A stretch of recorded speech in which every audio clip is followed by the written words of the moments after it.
the other members of the General Assembly here and some of our staff. My name is Representative John Soka. I represent District 45, which is here in Cumberland County. And myself and Senator Brent Jackson are the co-chairs here for the Fayetteville part of the meeting today. And joining us are other members of the General Assembly. We have Representative Billy Richardson, Representative Elmer Floyd, Representative Marvin Lucas, and from Scotland County, Representative Garland Perry. I'd also like to introduce our House Sergeant at Arms. We have David Lighton in the back. We have Jonas Cherry, wherever he went. He's here somewhere. He's working, that's a good thing. We have two Senate Sergeant at Arms, Mr. Giles Jeffries and Terry Edmondson. Our nonpartisan staff that supports both chambers and both parties equally. We have Twanda Foster and Billy Godwin sitting over here. From our NC, North Carolina General Assembly Police, we have Sergeant Walters right here. From FTC Police, we have Joseph Baylor. And from our Fayetteville Police, he was stationed outside the door. I don't know if he's inside or outside the door. Is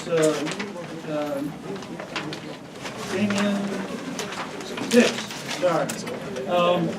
It looks like they're about to gavel in. I think everybody, if you didn't get them, there are copies of both the House and the Senate maps in the back. We're certainly welcome to have those. And we are talking about the new maps today, not the current maps. Also, the guidelines were back there, the guidelines for comment. You'll be called in the order in which you signed up. You'll have 3 minutes. And I would just ask that when somebody's talking, that when they're done, there'd not be a lot of clapping and things like that, even though if you agree with them, and that's not because we're trying to influence things one way or another.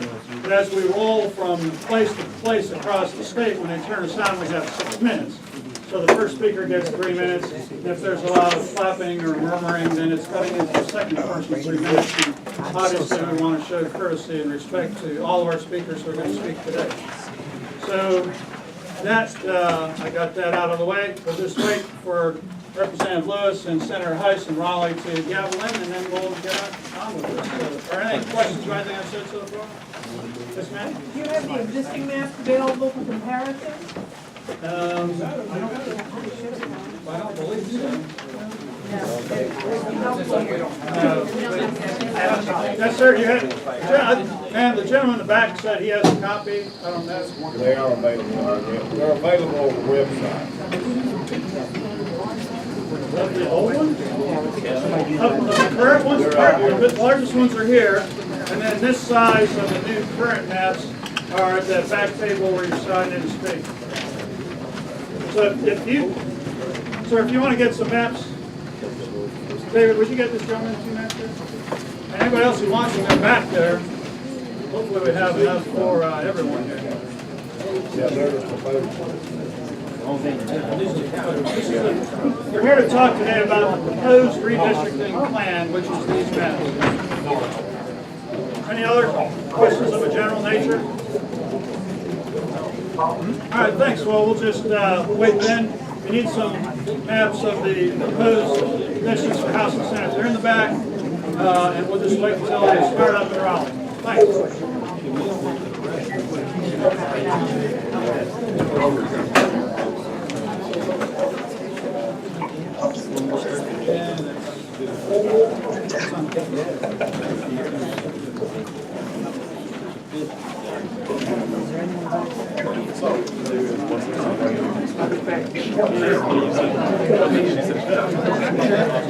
Close this door. If you require both you ladies to move one more time, would that be all right? Yes. Thank you, ladies. I appreciate it.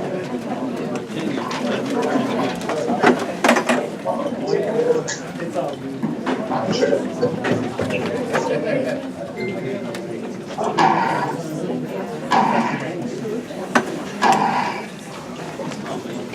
The public hearing on redistricting is called to order.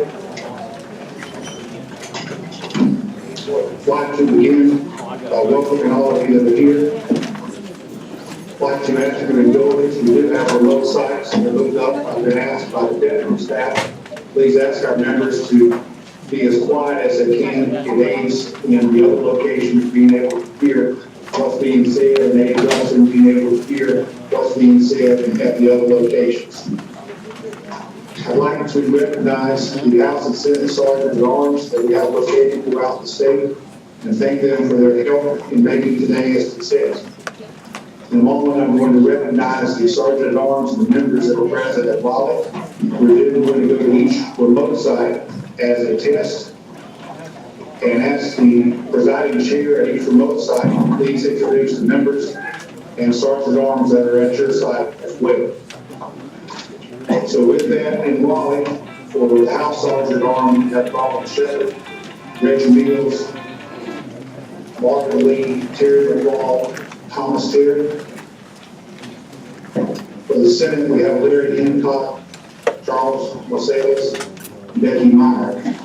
And also to point out that our court reporter is here, Robbie Worley of Raleigh, and we appreciate her continued dedicated service.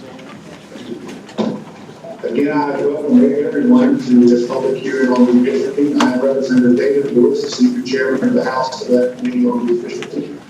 With me today, Chairman Senator Ralph Heiss of the Senate Redistricting Committee, and also Chairman Representative Nelson Dollar of the House Committee. With me in Raleigh are Representatives Jackson, Dixon, Farmer Butterfield, Garrison, Gill, Grange, Davis, Howard, Humphrey, Hurley, Shaw, Malone, Willingham, Ray, and also Senators Blue, Lee, Newton, Harrington, Gunn, and McKissick. At the Raleigh site, did I miss any member of the committee?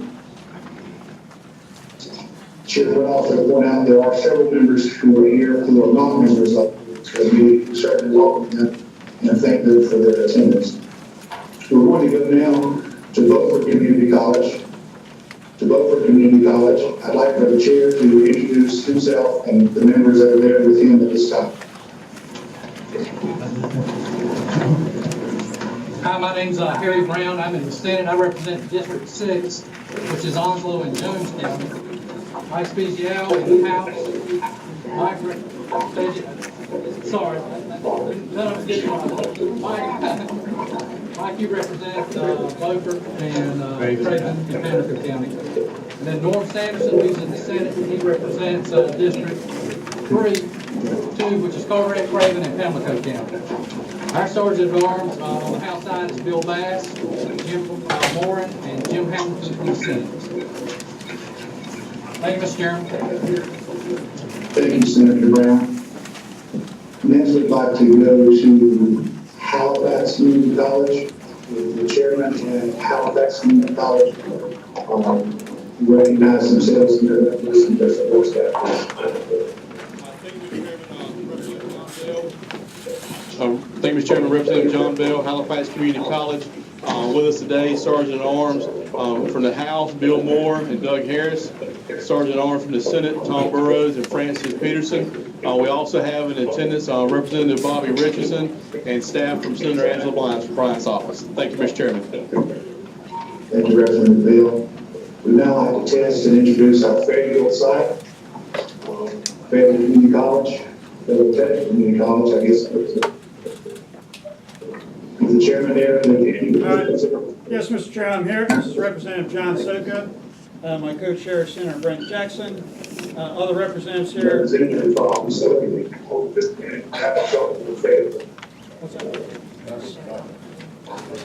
Let's try it again. Is this better? Yes, sir. All right. Thank you, Mr. Chair. My name is Representative John Soka. The co-chair here is Senator Brent Jackson. Representatives in attendance are Representative Billy Richardson, Representative Floyd, Representative Lucas, and Representative Pierce. Our House Sergeant at Arms are Jonas Cherry and David Lighton, and our Senate Sergeant at Arms are Giles Jeffries and Terry Edmondson. Thank you. Thank you. We're going to go now to the Guilford County Community College, our site at Guilford County. If the chairman there could identify themselves and the members. Hi. What can I do? I can't. Can you hear me yet? Yes, ma'am, we can hear you. This is Representative Sarah Stevens. I'm chairing this committee along with Senator Trudy Wade. Our Sergeant at Arms from the House side are Warren Hawkins, Malachi McCullough, and we have Hal Roach from the Senate. In addition, we have two other members present. We have Representative Evelyn Terry and Senator Gladys Robinson. Did I leave anyone out? We're good. Thank you, ma'am. So now we go to Central Piedmont Community College in Charlotte. The presiding chairman will sign in and introduce himself or herself and the members of the president. Good evening, Chairman Lewis. John Corbett, member of North Carolina House District 8. With us tonight is Senator Waddell, Representative Doolin, Secretary, Senator Bishop, Representative Cunningham, Representative Carney, Representative Belt, and Representative Pittman. Our Sergeant at Arms from the House side, Joe Brook, Russell Salisbury, for the Senate, Lyndon Matthews, Billy Fisher. We're ready to go. Thank you, Representative Jordan. And Caldwell Community College, will you sign in the Caldwell Community College? Thank you. I'm Senator Warren Daniel. With me from the legislative delegation tonight are Representative Jonathan Jordan from Watauga County, Representative Hugh Blackwell from Burke County, and Representative Destin Hall from Caldwell County. Sergeants at Arms, if you would raise your hands. There's from the House, Bill Riley, Bear Moore, Terry Barnhart, and John Enlow. And we also have Officer Kane from the General Assembly Police in Raleigh. Very good. We welcome you all. Ladies and gentlemen, today's hearing is an effort on the part of the two committees to hear public comments on the proposed 2017 House and Senate plans to comply with the court's order in Covington, the state of North Carolina. Besides this location here in Raleigh, in 643 legislative office buildings, we have identified and recognized 6 satellite locations. They are Central Piedmont Community College in Charlotte, Fayetteville Technical Community College, Fayetteville, Caldwell Community College, Hudson, Guilford Technical Community College in Jamestown, the Halifax Community College in Weldon, and Beaufort Community College in Washington. I'd like to remind members of the public that we are also accepting comment online at the General Assembly website and via physical email, as well as anyone. We are accepting comment in those forms if there is someone who would like to offer input but was not able to be here today. Members of the committee do have and will have ability to review and view these submitted written comments.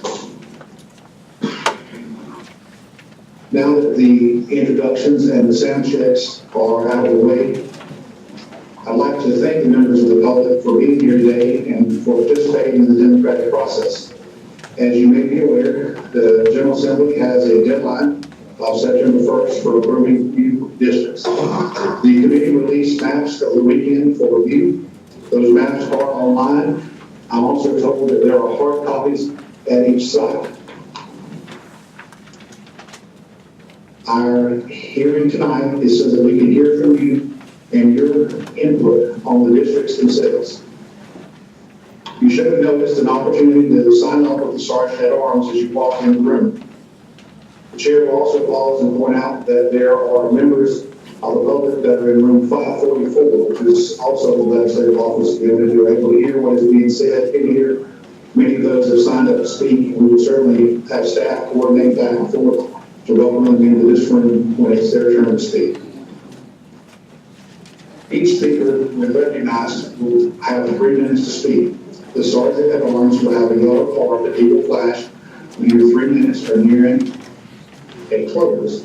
He or she will hold a red card when your time has expired. You may comment on whatever aspects of the map you would like to. This is a free country and this is an open hearing. It is helpful if your comments focus on the maps that have been presented or alternative ideas you have for complying with the court order. I want to emphasize that the committee has adopted criteria after its first meeting, and that criteria has been public for weeks now.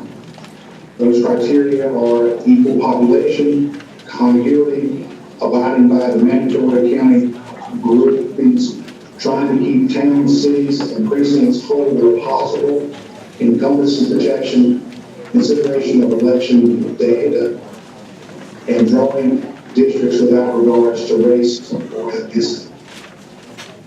What we'd like to hear from the public specifically is how to better meet our goals and comply under those criteria. Addressing comments towards a specific House or Senate district and referencing a specific criteria that could be better met would help this community in its work.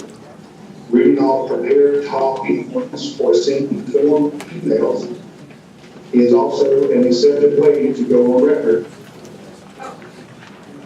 However, when those comments stray from the objective of the day, which is to comply with the court order to redraw the maps, they may not be the most constructive help. You are, of course, free to do so anyway. With that,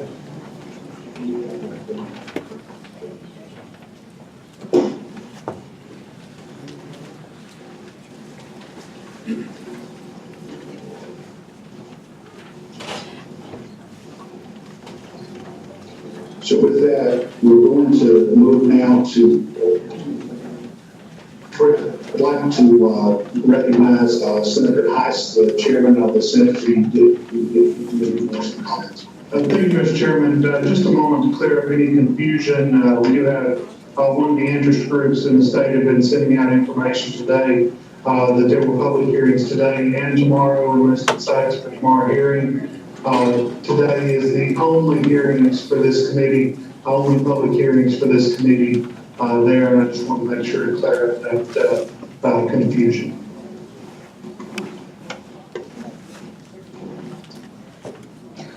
What we're going to do in an effort to try to facilitate moving around and getting as many people to speak in as timely a fashion as possible. We're going to start in Raleigh, and then we're going to go to Jamestown,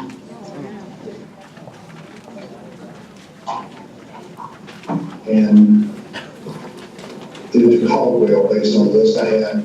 In Raleigh, and the chair will apologize if there are names that are mispronounced. The chair would ask when you speak if you would please pronounce your name so that the court would record it. The chair is going to call 3 names at a time in Raleigh, and then move to the next location where we will take 2 at that location. So the first 3 in Raleigh, the chair again apologizes for any mispronunciations. Tawana, Wells, or Nettles, apologize for the handwriting there. Eva F. Lee and Julie Tomkovic.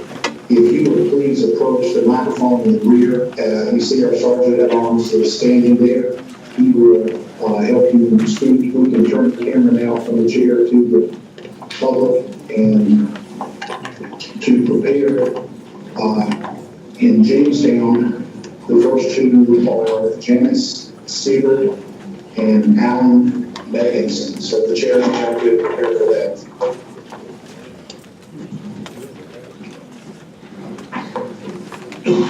But again, Tawana, Wells, or Nettles, apologize if I've misspoken your name. We welcome you, and you have, please state your name and then 3 minutes. My name is Eva F. Lee. Ladies and gentlemen, join me in everyone satellite locations on my street. I come to you today as a mom. I'm a Raleigh resident who was on March 21st of this year hit head-on while parked in the car away at Westmoreland Middle School on Strickland. A school that has been passed over for rebuilding many times. A school where my son's art teacher has a budget of roughly $300 for 150 students and 180 school days. The school is a building that occasionally smells like swamp gas when it is hot. The carpooling would be moved off Strickland if the school was rebuilt. The North Carolina General Assembly controls our state. I'm greatly disheartened, even embarrassed, by the labeling North Carolina as no longer a democracy. Politicians should not select their voters. We used the same consultant whose work was well known and ruled unconstitutional. How is this different? This committee is reflective of the supermajority created by the gerrymandering. It feels like a sham. I think it is time, in clear view of Charlottesville, to call this process what it is. It feels like computerized apartheid. You do not want to be remembered as the folks who did their best Jim Crow impersonation to disenfranchise minorities and continue to disenfranchise with judicial gerrymandering. Do not give the label of racists to your children. This committee, or rather the supermajority in control, solicits the hearts and souls of the generations who fought for liberty and justice for all, and not be remembered as the epitome of evil.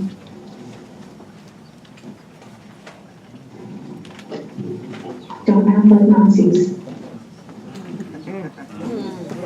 I'm Jewish, I can say that. Stop gerrymandering now. Let me be clear. Gerrymandering is white supremacy. We deserve reparations for the last 7 years of litigation.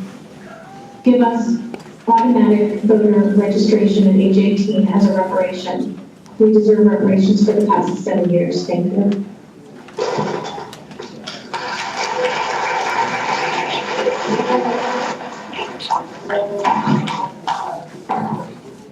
As the next speaker is coming up, welcome you. The chair would again remind the people, the members and the people that are present to be quiet so that the comments can be heard.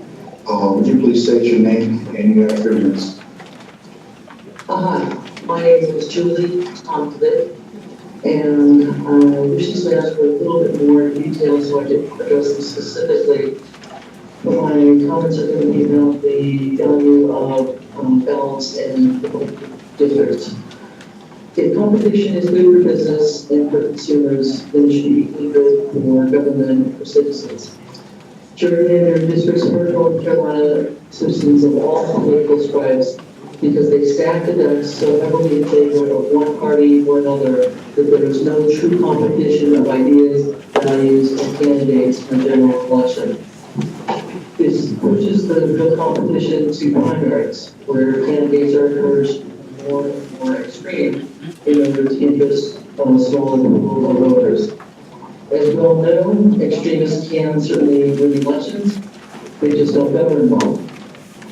For example, a small group of extremists can hijack the legislature and make them vote for ridiculous things, like police by bathroom, as well as serious things like who can sue for discrimination and who cannot. I vote for balanced competitive districts that produce the best government, and I hope that you will also vote for balanced competitive districts as well. Thank you. Thank you. Is Toronto Neville's here?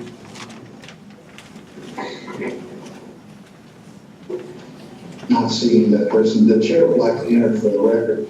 The chair was handed public comment on redistricting core messages shared. This is produced and handed out by Democracy North Carolina. I know the chair wants to make this a part of a permanent record of this committee, and copies will be provided to all of the members. Now we're going to go to the Jamestown site.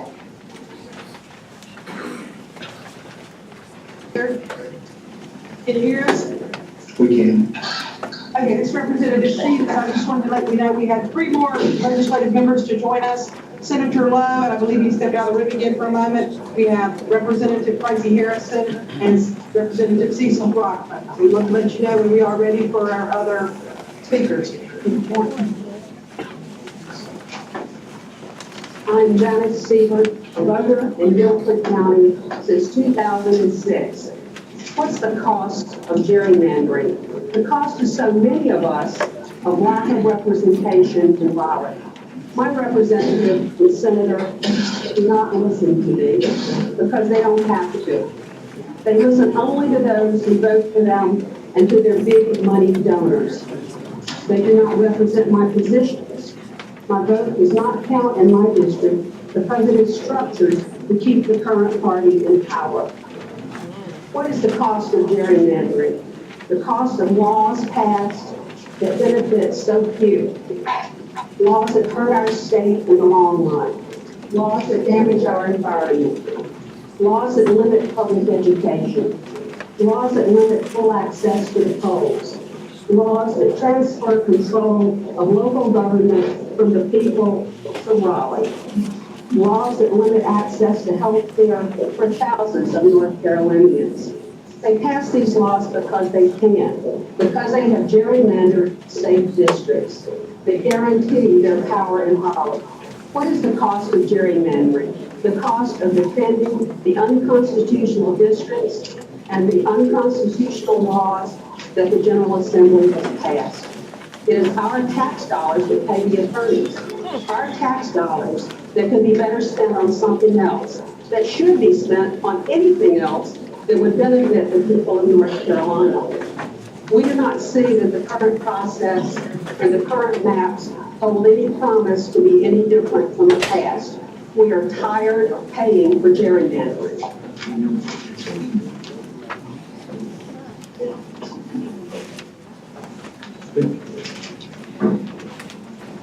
Good day. My name is Alan Meggins. I live in Winston-Salem, and I'd first like to thank you for holding these hearings regarding the creation of fair, bipartisan election maps for our state, and for all of the citizens that have come out today to voice their concerns. Thank you as well. My biggest fear, quite frankly, is that the comments made here today and from across the state will fall on deaf ears, and the citizens of this great state once again go unheard. I'm here today because the issue of fair voting maps is one that concerns me as a citizen. This issue concerns me not for my own individualized impact, but for the thousands of North Carolina citizens whose voices are muted from rigged and unfair elections. I look at these proposed maps and I see little to no changes in the way they rig the system from one side. I see no bipartisan effort to create fair maps that hear the voices of each and every citizen in this state. Instead, I see districts like my own that are whittled out with small slivers of the community set aside for the minority party, as if this somehow creates the illusion that these maps are fair. There are many solutions to this issue that would result in fair elections in this state. I've heard suggestions of districting by zip code. I've heard of districting by county, population setting the number of representatives and senators. In fact, most of the suggestions I have heard have been far more plausible and fair than what you have presented to the citizens as your fix. I use that pun intentionally, as all you have done with these maps is continue to fix the system. Clearly, these maps represent the level of concern our assembly members have for their constituents. This is not myth, this is fact. Across the state, our citizens are dealing with issues where solutions have either been discarded or being ignored simply because it doesn't fit the agenda. This needs to stop. If you want to be an assembly member and represent the people of this state in a manner that is beneficial for all citizens, if you cannot or will not do so, then it's time to get out of the way to allow someone else to create fair election maps so that you might be released of your burden. In closing, our state's motto is Esse Quam Vidari, to be rather than to seem. However, the current state of affairs in the General Assembly, perhaps along with new maps, we adopt a new model. Liber populus preditus. Democracy law. Thank you. We're now going to move to the Caldwell side and followed by the Washington side. They actually was noted if we do 3 from each side. So the chairman can hear me, we're going to do 3 from each side. We're going to go to Caldwell, we're going to do Todd Scott, Deborah Moore, and Pastor Keith or Keith. And then we're going to go to Washington, we're going to do Raider James, Hal James, and Carl Mister. So we'll go to the Caldwell side next.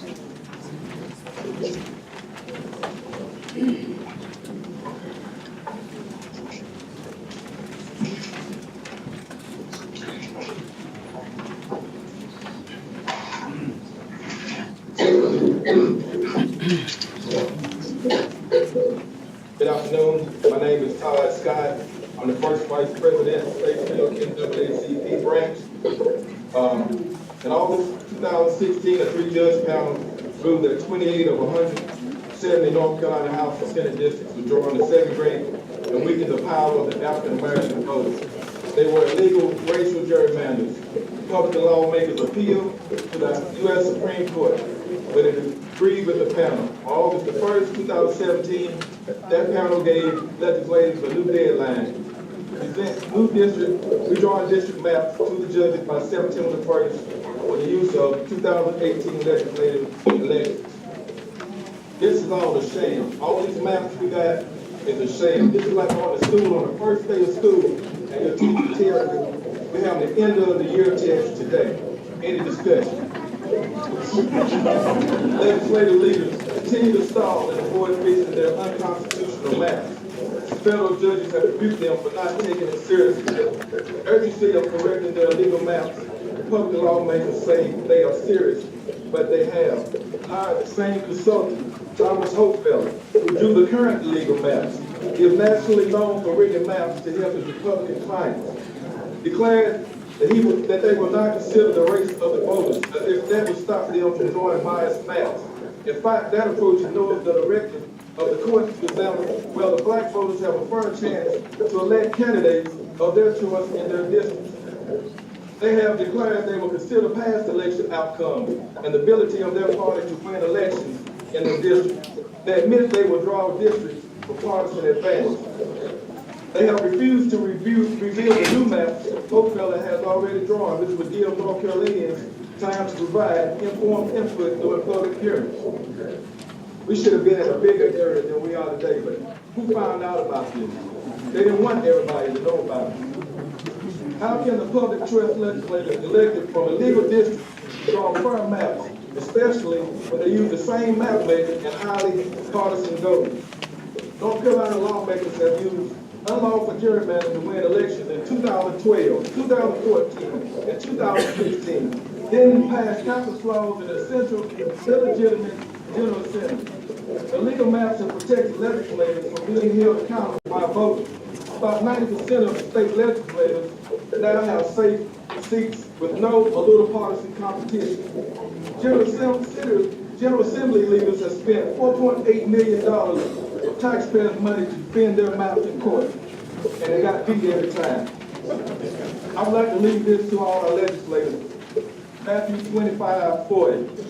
The king will reply, truly I tell you, whatever you did for one of the least of these brothers and sisters of mine, you did for me. You did to me.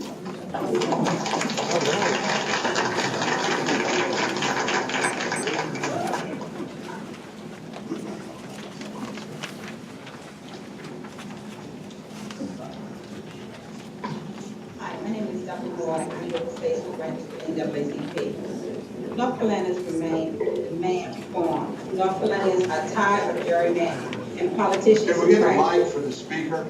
Please. This is ridiculous. Get her a mic so we can hear it. A new poll shows that 4 out of 5 North Carolinians votes 80%, saying that it's not fair for politicians to draw their own districts. That includes 85% of the Democracy Democrats, 74% of the Republicans, 80% of the Independents, as well as 70% of the Trump supporters, and 80% of African Americans. Ms. Moore, Ms. Moore, Ms. Moore, we're gonna add a minute to your time. If you could, please speak a little bit closer to the mic, perhaps a little bit slower. Got a ladder?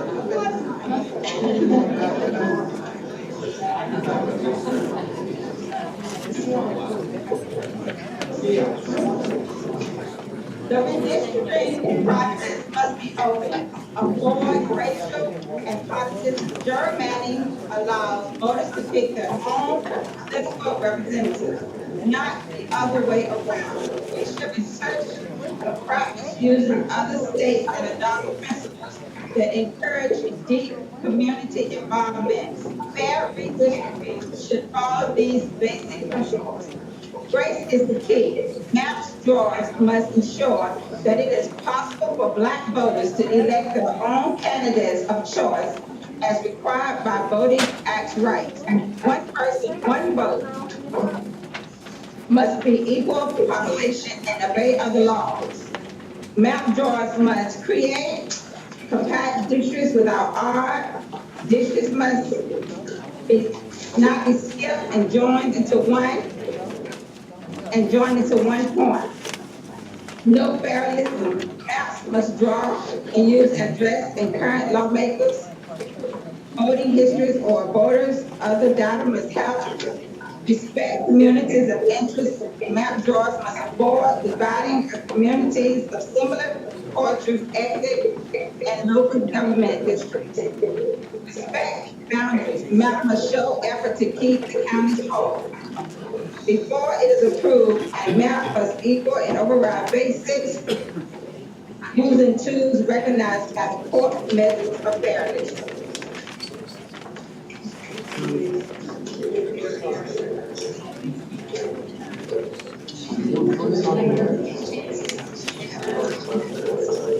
Can we use the other sounds while we're speaking here? Why can't we get sound on our side? Where's the sound? This is too much.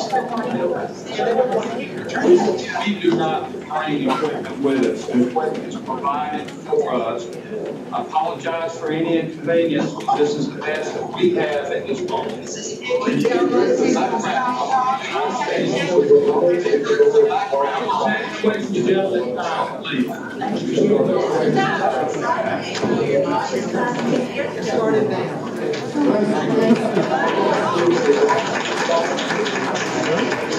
So I appreciate that. I'll do my thing. I'm very grateful to speak. I'm one resident of Caldwell County and a building center we've been around my entire life.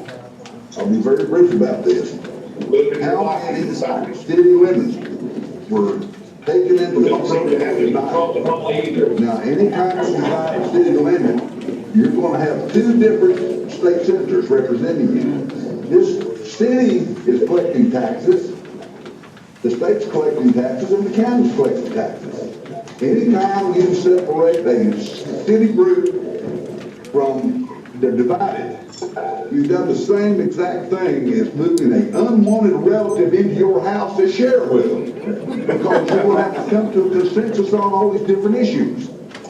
That's basically all I got to say. But anytime you divide a city limit or encroach on a city limit to meet your quota, that's where the problem comes in. But it is not fair for residents to live in a municipality anywhere and have you voting for this district on one side and this district on the other and pay taxes to that city and that county. It all needs to be, all municipalities need to be under one city district. That's all I got to say. Thank you very much.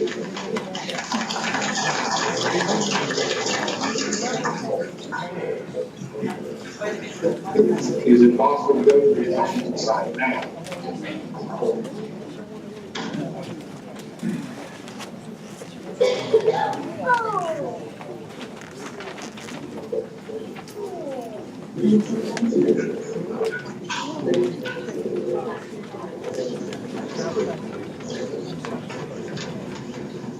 This is existing Washington site. The chairman there, please recognize Rainer James, Hal James, and Carl.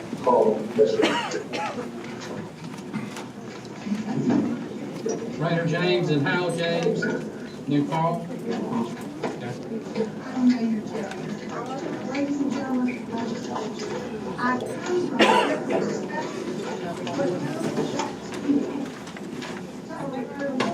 I too, although I'm a constitutional conservative, taking this, no? You're fine. Although I'm a constitutional conservative, I too dislike having communities divided into cities, counties, whatever. I think we should be able to try harder to be contiguous. There is another concern I have that is much stronger than that. Yes, Republicans do have control. The Republican platform is very, very well aligned with my thought. However, there is only a small percentage of people in the legislature, ladies and gentlemen, who truly adhere to that platform. Some of those are being put into districts that are not hospitable to, and that is an absolute tragedy. Larry Pittman, Cabarrus County is one of those examples. Cabarrus County will have 3 different districts in it. He will be with another conservative Republican. There is someone who's less conservative right next door. One of the conservatives will go. This is not good. There are Republicans all around the state that are writing resolutions that they will not support Republicans just because they have an oracle if that Republican does not support the Republican platform. Please don't make the mistake you appear to be headed for. Please take corrective action and make this right.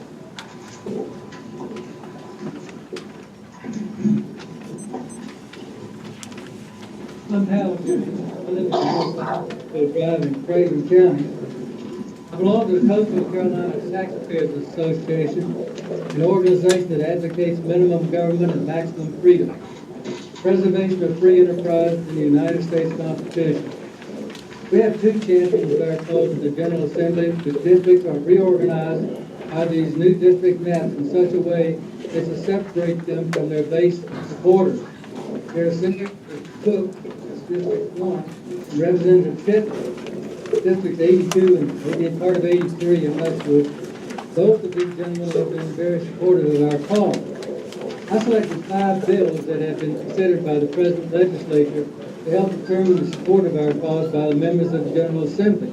They are 1, the gun bill, House Bill 746, 2, the National North Carolina Constitutional Regulation of Concealed Weapons, HB 145, the actual Get Rid of Common Core Bill, HB 417, the bill to exempt ocular surgery from the Certificate of Need Bill, HB 344, and the Marine Fisheries Regulation Bill, HB 867. That wasn't a random selection. At the beginning of the session, those were the issues that we were going to address by this assembly. Due to constraints imposed by the Senate leadership, Senator Cook has not been able to vote on any of these bills. But he's tried hard. Representative Pittman has been a primary sponsor on 3 of the 4 bills, and the 5th bill, Marine Fisheries Regulation, we do not want passed. Representative Pittman has strongly supported our position. Please reject these proposed district maps until these deficiencies are corrected. Thank you.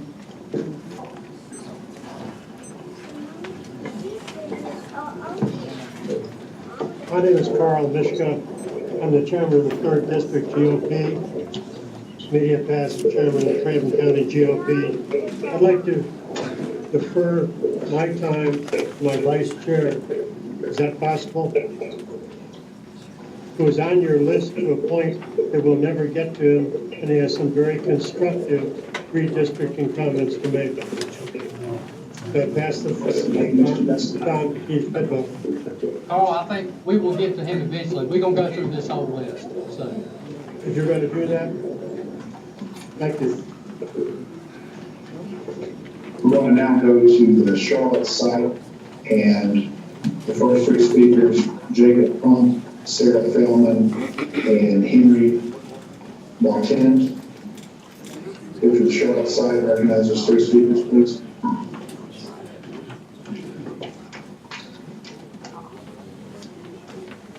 Good afternoon. My name is Jacob Hunt, resident of Huntersville, North Carolina.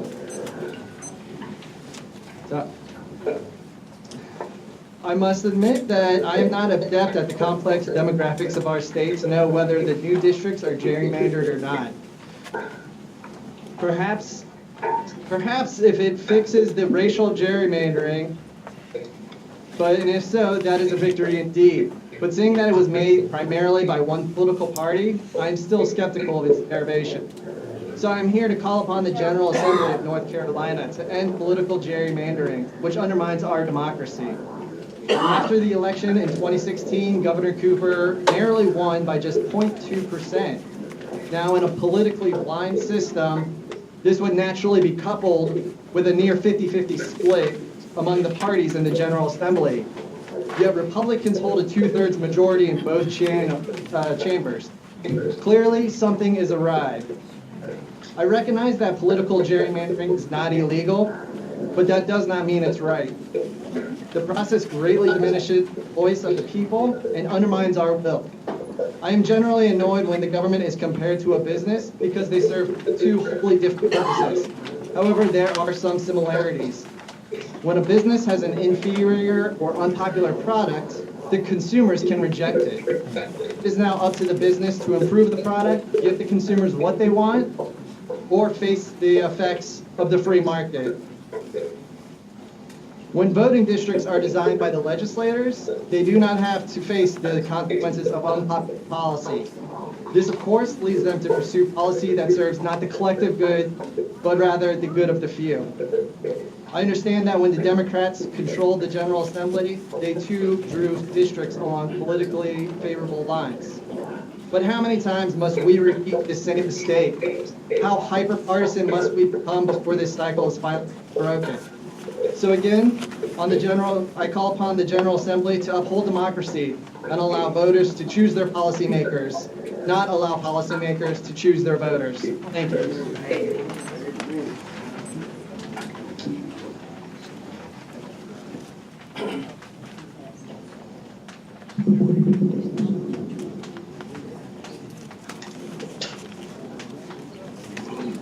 Good afternoon. My name is Sarah Feldman. I'm from Charlotte. I'm a proud 2014 graduate of Providence High, Go Panthers, and I'm here today to talk about racial and partisan gerrymandering. As we all know, the courts declared many of our legislative districts unconstitutional racial gerrymandering. Now you, members of the Joint Redistricting Committee, are tasked with remedying this violation of the Constitution. But what do good districts look like? First of all, good districts must follow the court directives to consider race to ensure that minority voters have a fair chance to elect candidates of their choice. In the court case, the state actually argued that it considered race in the 2011 redistricting process to comply with the Voting Rights Act that mandates that minority voters should have this opportunity. However, the state could not prove that it used race for such benevolent reasons, and instead, the court ruled that the use of race unconstitutionally violated minority voters' rights. Fortunately, this is your opportunity to make amends and truly empower minority voices. So, how are you doing? Well, the other day, Representative Lewis tweeted that race was not considered in the drawing of the new proposed maps. But not considering race is not enough. The court was very clear that race should be considered in the drawing of legislative maps, but that it should be used to empower minority voters, not silence their voices by shoving them into as few districts as possible. But empowering minority voters to have the opportunity to elect candidates goes beyond a just consideration of race. In a state like North Carolina, where voting is racially polarized, and where, as you are well aware, upwards of 90% of black voters consistently support Democrats, only a legislative map drawn without partisan bias can be an appropriate remedy to an unconstitutional racial gerrymander. But instead, as Representative Lewis has admitted, and as newly released voting data show, these maps were drawn with an aim to cement the Republican majority in Raleigh, even if Democrats overwhelmingly win the popular vote. The problem is that in North Carolina, partisanship is racism. Partisan bias in districting prevents minority voters and those that agree with them from having their voices heard in Raleigh in proportion to their vote share. Concentrating Democrats, often synonymous with minorities, into a small number of districts is wrong, whether it's for Republicans' advantage, whites' advantage, or both. And with that, I urge you, members of the Redistricting Committee, to do the right thing by creating new maps that ensure that minority voices are heard in Raleigh and that let voters choose their politicians without stacking the deck against one political party before a single ballot is cast.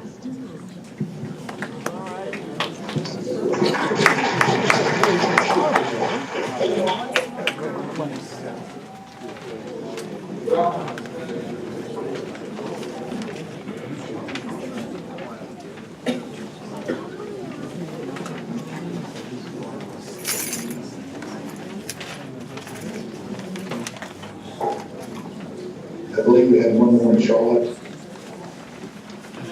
If you look on your map and look at the southwest up to Pineville, around down to Pineville, up to Huntersville, Cornelius, that's my district. My name's Henry Martinet, and I'm a taxpayer in Mecklenburg County. I pay a dadgum lot of taxes, and I'm a property owner, and I have to drive up 77 all the time. And it's really, it takes about an hour and a half. 2 hours.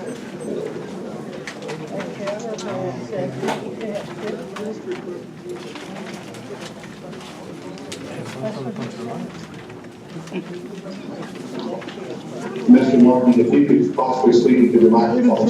Sorry, Davidson, Huntersville, Cornelius, Pineville, and Charlotte, okay?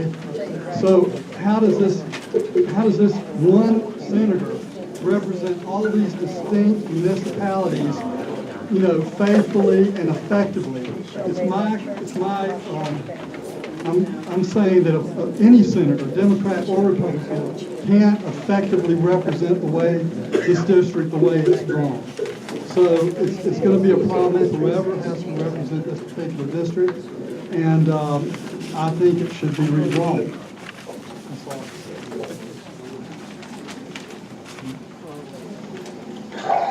Thank you. We're going to now move to the Fayetteville location. And after Fayetteville,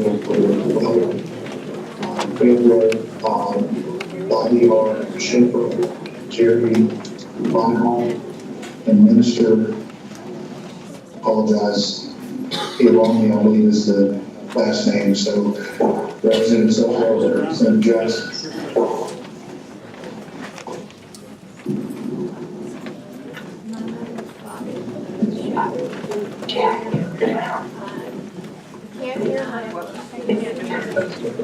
I'm a citizen of the United States, and I wasn't planning on coming here, but today,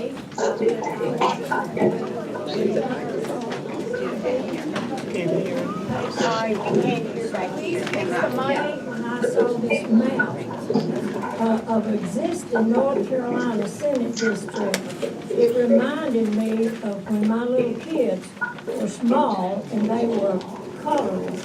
And I would look and I'd say, you're coloring out of the line. Whoever drew this map was certainly colored out of the line. And proposed district is not a whole lot better, but I just have one thing to say, that God said that a house divided could not stand. And it seems like we're getting more divided as the days go by. And To me, my answer is, it's greed. It's not wanting to help the fellow person that's less privileged than you are. I built my life on helping people that's less fortunate than I am. And I guarantee you, you people that don't do that is missing a blessing. I just wanted to see the ones that drew these maps. If you need any help, I'll be glad to help.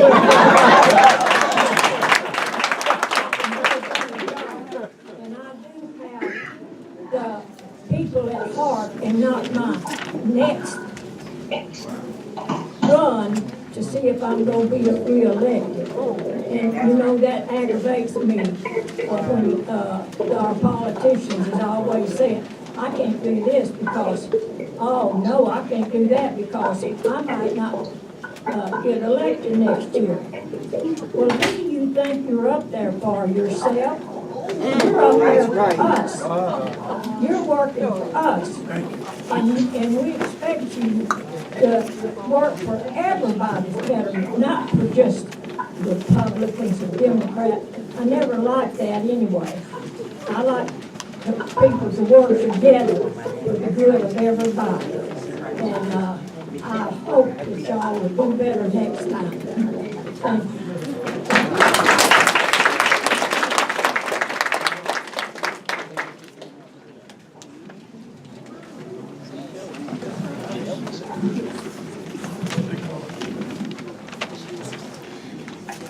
Mr. Chairman, good afternoon. My name is Jerry Reinhold, 516 Deer Path Drive, Fayetteville, North Carolina. I support the House redistricting plan for Cumberland County, my county of residence, for the following reasons. First, the number of split VTDs between 2 or more districts in Cumberland County under the current 2011 plan will be reduced from 31 of the 77 precincts to 6 of the 77 precincts with the proposed plan. The plan confines the splits between only 2 House districts, while the current plan includes several VTDs split between 3 House districts. The boundaries of House District 43, my district, is tightened up considerably to look more like an ink spot rather than ink splatter. I believe the benefit of these changes to Cumberland County will result in the following. First, fewer ballot types may be reduce the cost of elections. Secondly, it will reduce opportunities for poll workers to make errors in selecting the current ballot and should result in fewer spoiled ballots and more accurate contest results with more voters using the correct ballot type. Next, it may provide better constituent representative with a tighter voting district boundaries. And finally, it will benefit candidates for House of Representatives by reducing the number of precincts and perhaps enticing additional citizens to run for elections, because it would also reduce then the cost of campaigning, of a competitive campaign, and with a fewer number of precincts, it will enable better get out the vote campaigns in terms of knocking on doors and doing other things. Thank you.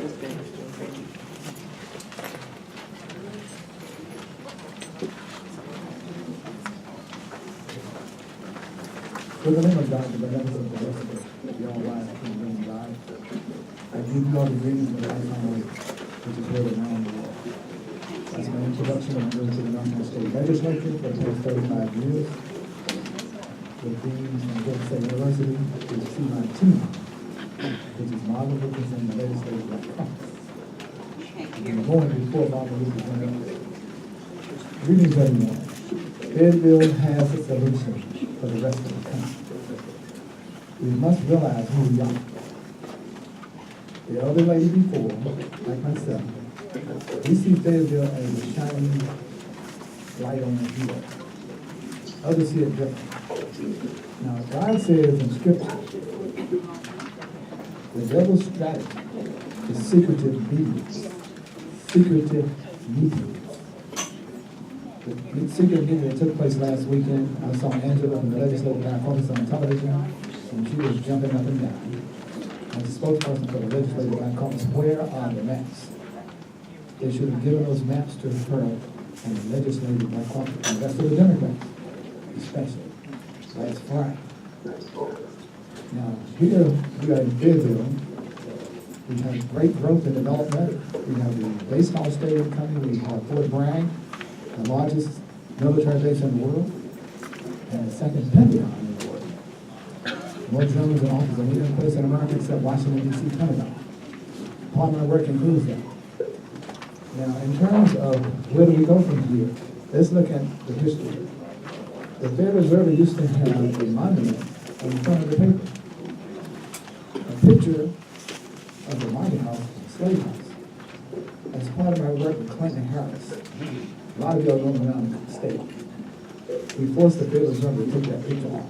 That was about 20 years ago. So we're really out front. We're really out front. The other thing we want Bob Eltis up in, I think it's Harney County. Yep. Come out and be seen and be heard. He's one of our good friends. We're very elated to see our Legislative Black Caucus, Robert Lucas, Dollar Pierce, and yes, Billy Richardson found the show there. We're not going to mention the other one. Okay, now, clearly understand this is the 150th of Fayetteville State University's anniversary. Second oldest university in the state. We want everybody in the country to come to our celebration. My time has run out, so I want to thank you for the America experience, which is the greatest country in the world. And we're going to show the rest of the country how the Father feels. Thank you very much. Thank you. Now I'm going to go to Will, Keith Thompson, William Hodge, and Kim, and then we'll be returning to Raleigh with M. Eisenberg, Tony Patrol, Gina Cruz. In that order, so we'll go to Logan now.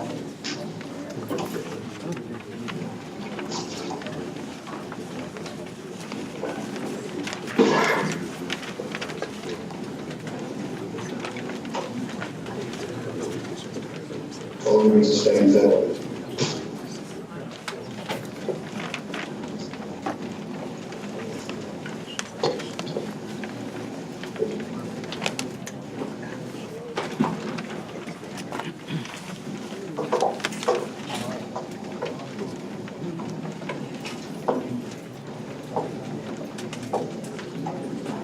Ladies and gentlemen, I apologize. We're doing the best we can to coordinate with the off-site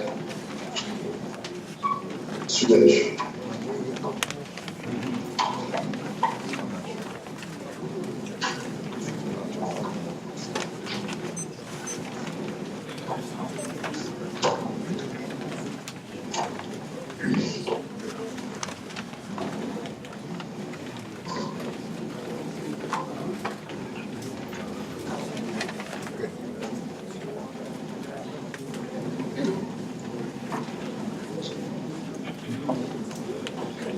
North Carolina that many other southern states don't have. And so when we have a good process, we get good results from our democracy. So in order to have good results from our democracy, we need fair maps. Fair maps is key to that. So let's look at the process that went into making these maps. We have the maps were drawn by someone that was known for rigging systems across the nation.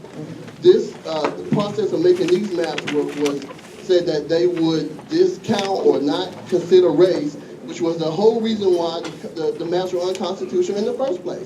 But yet they would consider who had won in the past, and that would be a consideration for drawing the maps.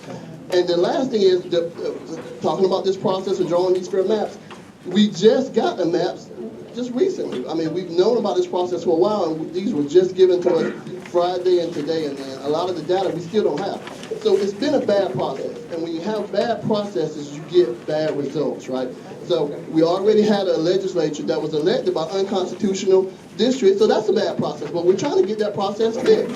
And in order to do that, we need good processes. And so I urge this legislature to do this for democracy. We're not talking about left or right here. We want the best results for North Carolina, and that means the best process in our democracy. So let's go back to the drawing board, get someone that everyone can agree on as a fair arbiter, and let's draw these maps so that we can get this competitive advantage that only democracy gives us.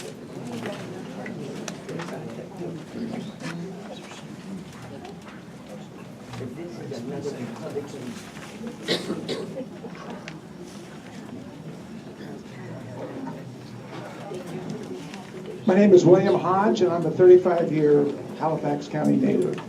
I didn't understand the need for a statewide public hearing on voter suppression issues, especially because we didn't have the appropriate data to study before we could come make our comments. I have some general comments today, but I will agree with the last speaker, bad process. The topic is not new. The nation's Supreme Court and our state court have ruled often about the use of race as an unacceptable parameter for establishing voter districts. The legislature has purposely dragged their feet for 3 state election cycles where race was used as a legal factor in establishing voting districts. This resulted in a Republican veto-proof control of state government, and that's never a good situation. Why is race an issue in 2017? In 2012, nationwide, only 16% of African Americans were registered Republicans, and only 6% voted for the Republican presidential candidate.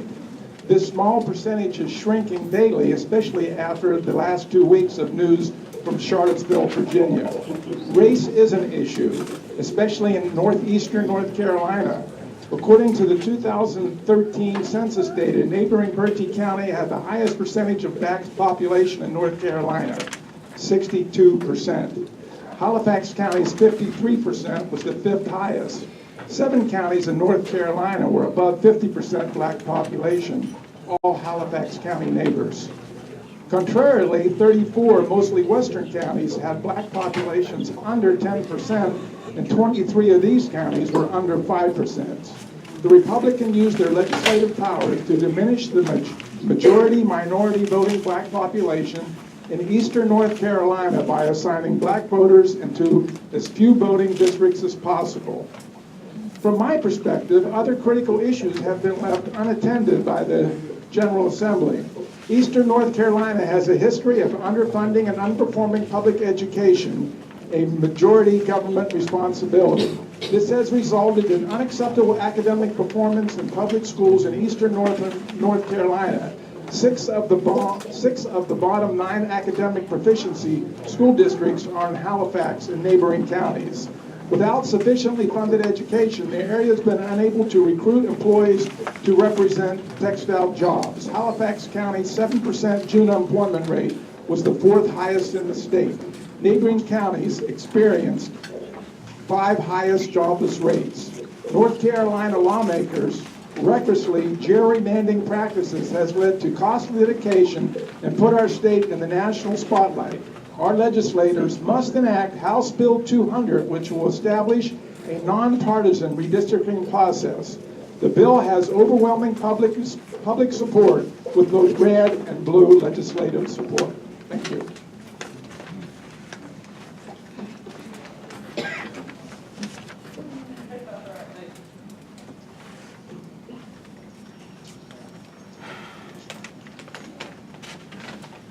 My name is Kim Eng Koo, and I'm a retired neurosurgeon.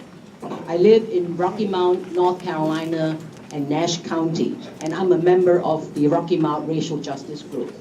Last year, the redistricting plans have been judged to be illegal and legal and guilty of racial gerrymandering by the highest legal structure of the land, the U.S. Supreme Court.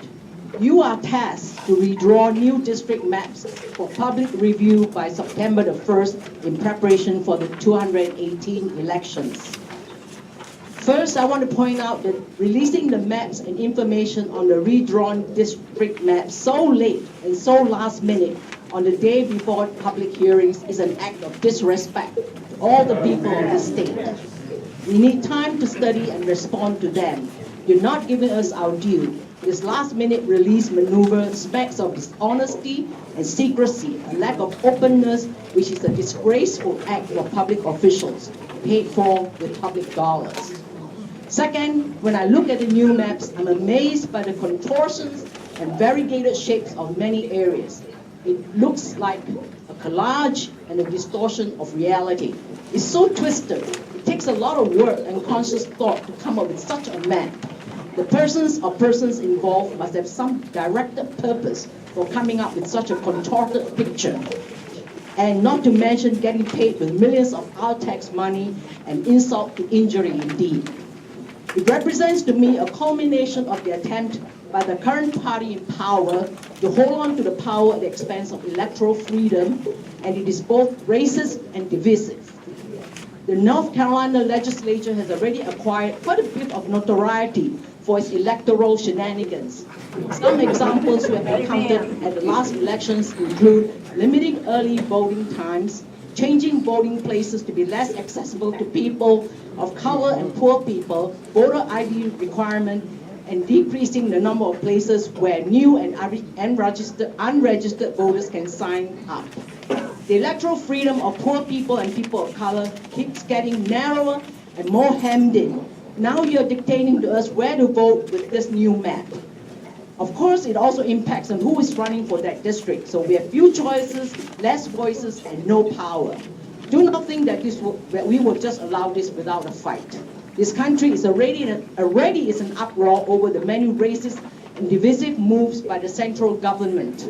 Already both black and white people of conscience are standing firm and standing together to beat this reactionary tide, like the event in Charlottesville and the recent events here to remove icons of oppression.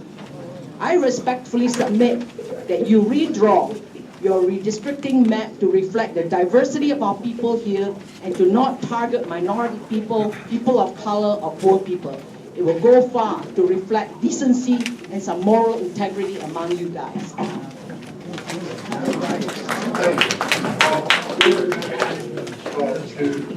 The Raleigh site here, and we're going to increase the number of speakers at each site to 4 before we move to the next speaker coming in the interest of the time that it's gone. I will also commit this opportunity to remind people at kind of the midpoint at 6:30 we'll be closing the sign-in list. So if you have not yet signed up, you need to do so by that time. We'll begin with M. Eisenberg. That's signed up and you recognize for 3 minutes. My name is Michael Eisenberg. I live in Raleigh, North Carolina. I have no intention of speaking today. I've been to every one of these meetings and listened to the public, which are very thoughtful and proposed and suggestions on this matter. I have listened to Representative Lewis tell us time after time how he wants to listen to the public and work with Democrats and fight back his decisions of the court. After reading the memo this morning regarding the political data revealed on the maps, I knew I must speak out. Representative Lewis will either not listen or he was lying in the daily comments. These maps are bad or worse than the ones that were drawn in 2011. Probably not as bad in regards to race, so I'll defer my opinion on that until I hear Reverend Barber's comments. In regards to partnership and the spirit of public opinion, we're listening to the citizens, please. Our 50-50 state is not only the more caring and the Republicans showed in the meeting to decide the Republicans showed the meeting to decide the criteria that they had no interest in working with Democrats. When they voted unanimously to talk down sensible amendments they offered. You have once again shown your true colors. You do not care about the vast majority of the people in North Carolina. You don't care about their well-being because if you did, you would put the health of the state's environment and the health of the people. You said no to Medicaid expansion and yes to an 18-month moratorium on twin projects. You don't care about the children, or you would not be attempting to destroy the public education and serve the state so well. You don't care about women because you're continuously attempting to pass laws to take away their health care. You don't care about the people of color because you have passed voter suppression laws. You don't care about the poor, and you would not eliminate the income tax credit for the working poor. You do care about the wealthy because you did eliminate the estate tax for families. We do know what you care about is you continuously work to cut taxes that favor the wealthy and businesses by lowering the rate to the lowest in the South. You care about the wealthiest of the businesses as we continuously brought about deregulation. They're the winners with the maps you don't. The people that call for fair maps and turn your backs on them. Your ideas are morally bankrupt. And the people confirm that by electing the right to provide. I was taught you don't hate the player, you hate the game. In this game, you must hate both, as the game is rigged and it's not rigged in favor. I heard a 19-year-old at one of these meetings eloquently tell you that when his age group takes over this body, the tactics like these will never take place again. I will leave you the words of my father, who so eloquently said to me when I was a young man and have guided me through my life. One word from me, and you do exactly as you please. So all I can say is, I hope that if you do not withdraw these maps, the courts take these maps and throw them in the dustbin where they belong. And a special counsel to withdraw the map. Shame on you. Thank you. A few things that for the other sites that we believe will help with this transition between sites. We're going to actually change the order. So after the 3 more speakers are on, we'll go to Central Piedmont, then to Caldwell, then Guilford Tech, then Halifax, then Beaufort, then Fayetteville Tech. We've also, when making a change, been asked to reference them by the community college. So we hope that with the technical issues that will address them. Given that, we'll move on to our second speaker here in Raleigh, Tony Fotario. Hi, my name is Tony Fotario. When my family and I moved to North Carolina 11 years ago, we fell in love with a place we believe was the heart of the New South, a place of progress where people valued education, the planet, civil rights, racial and social justice, and a collaborative open exchange of thoughts for the good of all the people. Sadly, we subsequently hear that we moved to the target version of the Hatfield and Nicole, where because of what one grandfather did to another grandfather 40 years ago, one political party felt entitled because they can to crush the very soul of North Carolina and return to the ways of the Old South with its implicit and if not explicit white supremacy. In the December special session, this fear was confirmed as I watched the supermajority immorally and unethically getting even and more for their grandfathers as they use phrases such as, it's constitutional, it's legal, and it's what you did before. But I never heard, this will help the people, this will make our state better. I'm disgusted with both parties. North Carolina has devolved to a war of the fly scenario, with the supermajority picking on the weak and marginalized. I'm disgusted with gerrymandering and voter suppression that allows an illegal and immoral skewed supermajority to exist, which steamrolls anyone and anything that stands in the way of their special interest supporters. Whatever happened to the idea of public service for the public good? I'm sure many of you remember the movie Karate Kid. In the competition at the end of the movie, the evil sensei tells the students to deliver an illegal strike that injures the kid.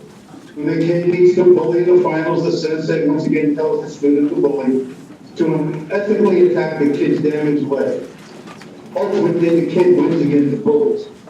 In and around the North Carolina legislature, there is also a sensei and his 2 henchmen who have created these godforsaken, immoral, and unethical maps. And the people in this room know who they are. But the people of North Carolina, especially the poor and the people of color, are like the Karate Kid. They will overcome illegal, unethical, and immoral legislative behavior which continues even today, since these maps will only have competitive races in 17% of the districts. The committee's choice is simple. Do what is right, moral, and ethical for all of North Carolina's people. Create fair and equitable voting districts or face the inevitable turning of the tide in the historical ignominy. The choices here do not be a targeted version of the disgrace who sits in the White House. And always remember, all political power comes from the people. Junior Cruz, you're recognized for a time and I'll say 3 minutes. Hello, my name is Gina Cruz. I'm the North Carolina State Director of the Progressive Turnout Project. I'm also a concerned North Carolinian who lives here in Raleigh.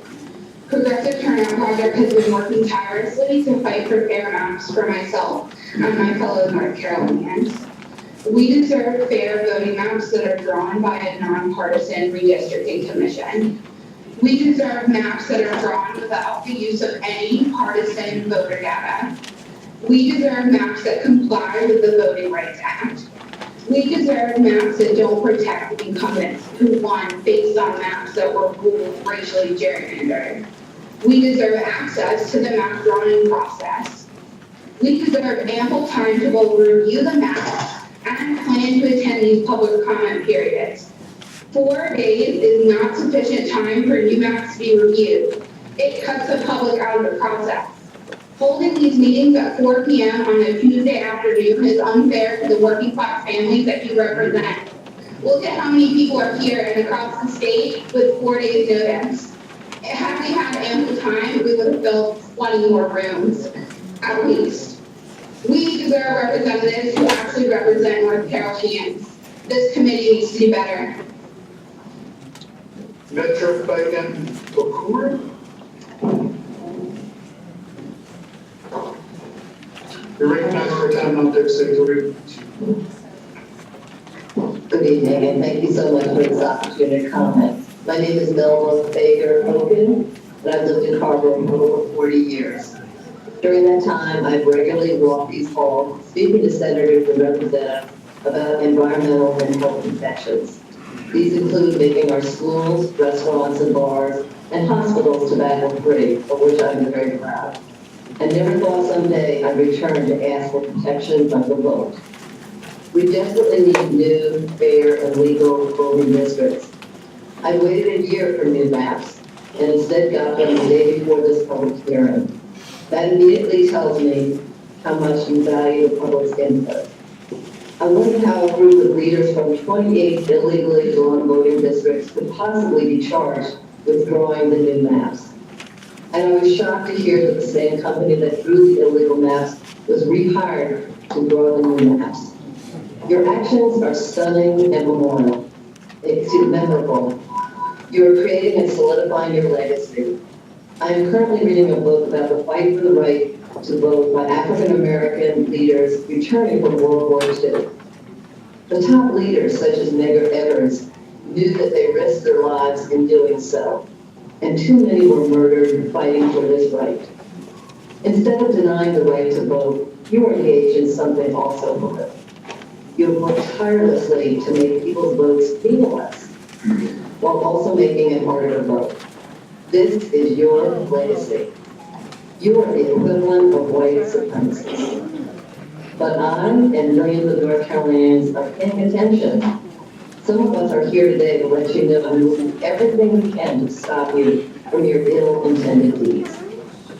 We see this as a vital issue, the keystone to a democracy. I expect this will finally be decided by the courts.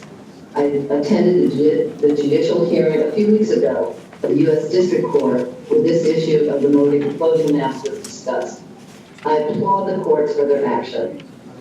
I conclude my comments by saying I have heard the former U.S. Attorney General Eric Holder state that North Carolina is the worst state in the nation, the worst, regarding gerrymandering. That may be okay with the current leadership of the General Assembly and the officials from the 28th officially illegally drawn voting district, but it's not okay for the people of the state. I am not worn down, I am not discouraged. In my work for public health protection that you all benefit from, I learned basic truth. Where the greatest need is,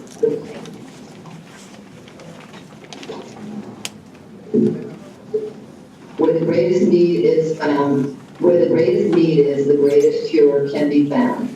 That is my hope for you, me, your families, your grandchildren, is that one day soon, we will have the most fair and just voting districts for the good of the whole. May it be so. Let's go.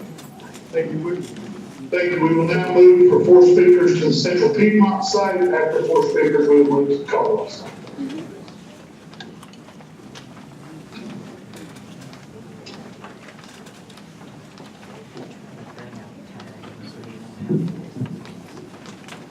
for allowing me to speak. My name is Tricia Garcia. I live in Mecklenburg County, and I lived here for 28 years. I'm in a room with a max capacity of 70 people for the largest population center of the state. This public forum platform is decreasing public input because of its inefficiency, having microphones not muted at all of the sites while people are speaking, including the chair of the whole committee's mic not muted, is very frustrating for people who want to listen and actually get input. But I do thank you for the opportunity to speak. We appreciate the committee's work to produce maps to improve upon the current maps, but there's a long way to go, as we've heard a lot of people say. Real public participation requires time. Citizens have had only 3 days to look at the House map and 2 days for the Senate, and just a day for the data. This severely limits the amount of time and has denied voters the real chance to have their say. Some of the committee's 9 criteria, such as more compactness and less precinct splitting, were welcome improvements, while others have no place in drawing fair districts. For some criteria, the committee gave us yardsticks without numbers on them, making it impossible to measure the fairness. For example, the criteria called for splitting fewer precincts, but no data was provided on how or when to split a precinct. So what about the maps? The committee made the right choice in adopting county groupings that conform to the North Carolina Constitution, producing a map that improves on the current one, even if that does not itself guarantee that the districts also comply. We also see some progress on compactness with some better average scores than previous Senate maps. The House districts are less squiggly, but the new maps apparently don't score any better on all of the measures. This suggests that we are still falling short of fair districts. The promise to split fewer precincts came without a target, but we're glad to see that the new map split far fewer precincts. The House map still splits 49, but there are a lot less than 394 split precincts in 2011. The committee attempted to avoid putting incumbents against each other. This criteria simply has no place in a fair process. Elections should be to protect voters' ability to have their say, not protect incumbents. We haven't been able to assess how the use of political considerations and election results affected the maps, but misuse, I guess my time's up.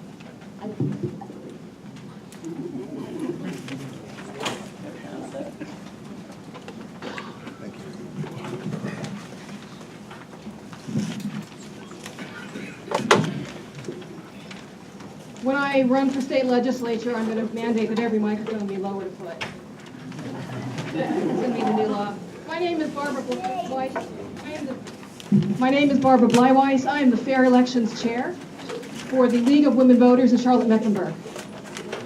It was formed in 1920. It was part of a movement that secured the right to vote for women. The 100th anniversary of that movement is coming soon, and yet we still continue to fight for fair elections. I represent one of over 2,000 chapters of the League throughout the U.S. and one of 18 here in North Carolina. We educate voters on election processes and issues, including gerrymandering and how it rigs elections. Today, our fight continues to end gerrymandering and to reform the redistricting process to create fair maps. Our position on gerrymandering is well documented and indeed to a large extent has been validated by the Supreme Court on June 5th when they upheld the lower court's ruling that the existing district maps violated the constitutional rights of North Carolina voters. And at that time, new maps were ordered and due September 1st. Since that time, the League has watched legislators and continue to manipulate the process, and we are appalled.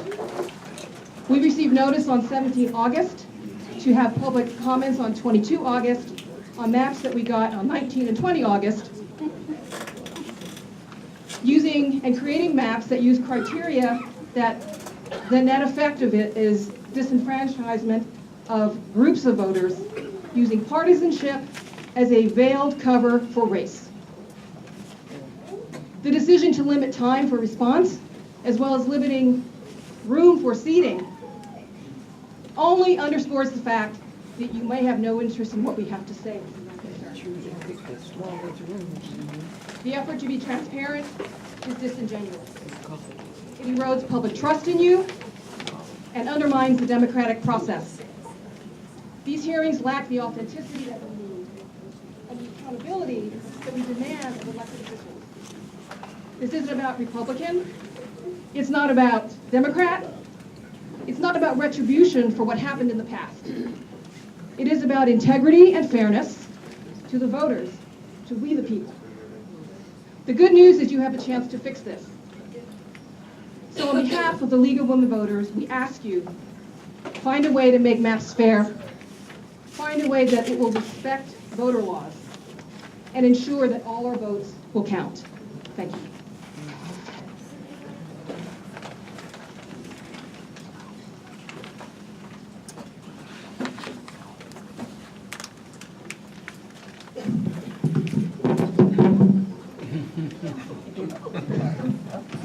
Are we still working? Hi, I'm Dan Rady. I'm a relative newcomer to North Carolina. Hi, I'm Dan Rady. I'm a relative newcomer to the state. I've only been here about 8 years. But I have grandchildren who are going to grow up here. And that brings me to this process, this arcane process of redistricting our state. Also, I was raised to have a belief that democracy is something sacred. I've never in my life, since the time I was eligible to vote, missed an election. The only time my vote might not have been counted was when I was on active duty, and I don't think my absentee ballot got back on time. That's why I'm so appalled at what I've seen in the last few years, to try to steal the right to vote from people, their sacred right to vote, simply because they might not vote the right way. And this redistricting process, I'm not naive, I know has always been a partisan process, but there are certain lines you don't cross, there are certain extremes you go to.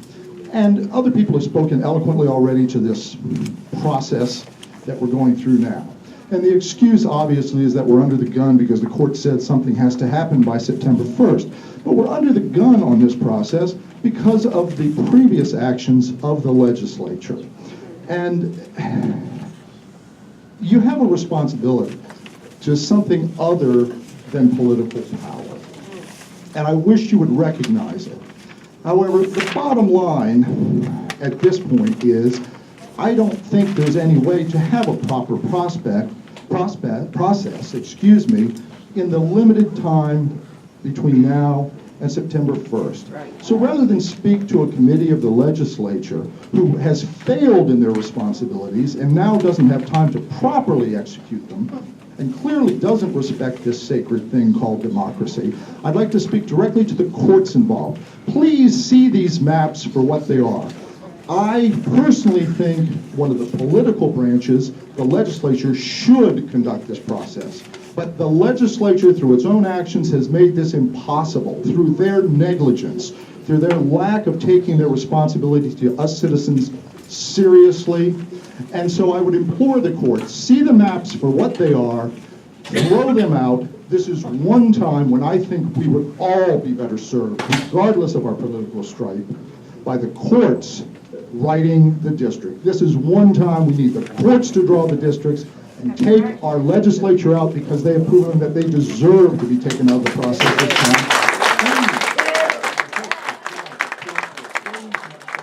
And give us a map that is true to that sacred ideal of democracy that we should all believe in. Thank you so much.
Next on the list in Central Piedmont, I have David Taylor for the fourth speaker.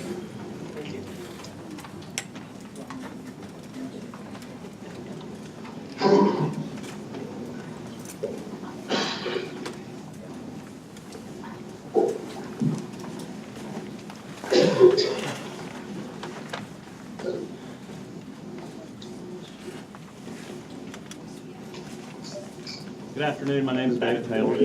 I'm a resident here in Charlotte. So many speakers before me have spoken so more eloquently than I'm able to, including Mr. Rady.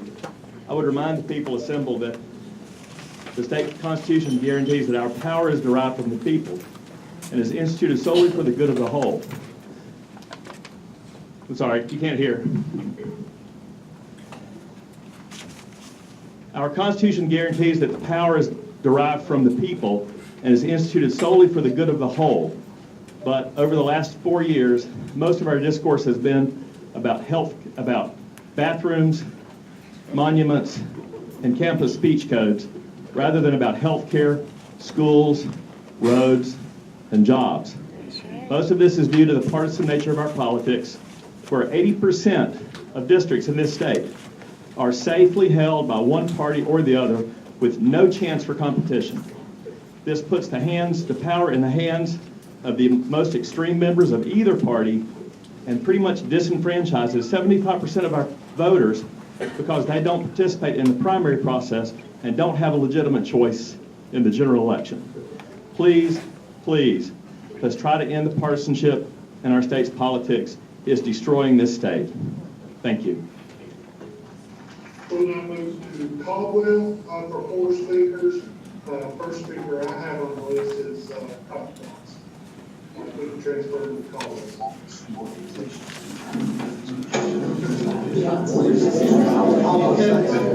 Caldwell? Barnes, I'm a Republican. I worked on the campaign staff with James D. Holmes as a junior, the first Republican governor since 1905. I later went on to become the youngest state special assistant to a governor in the history of the state, and that record has not been well broken. I've examined the districts, at least our district, and I'm of the opinion that our district is not gerrymandered whatsoever. Other districts may, I have not addressed them. I will use as my source of information on state government the Raleigh News and Observer, which is a paper that is not favorable to the Republican Party at all. However, if you read this morning's paper, there is an article which indicates that at least, I didn't examine the detail, but they say the process was done favorably. And talking about the districts here, I associate more with Burke County more than much more than anything else.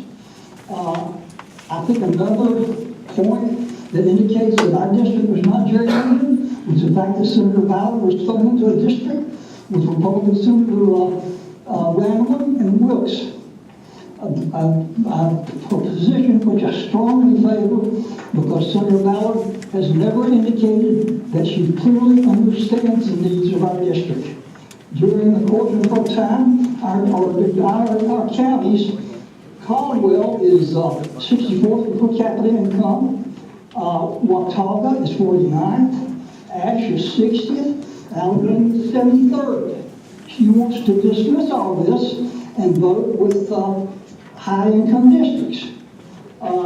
She also wants to talk about tax issues and middle-class tax reduction, which is a lie. She supported a bill in the legislature last session The result is if you make $327,000 a year, you get a $19,000 tax reduction. If you make true middle income, 20%, you only get $252. Senator Hall did the same thing. Representative Hall. If you make low income, you only got 52.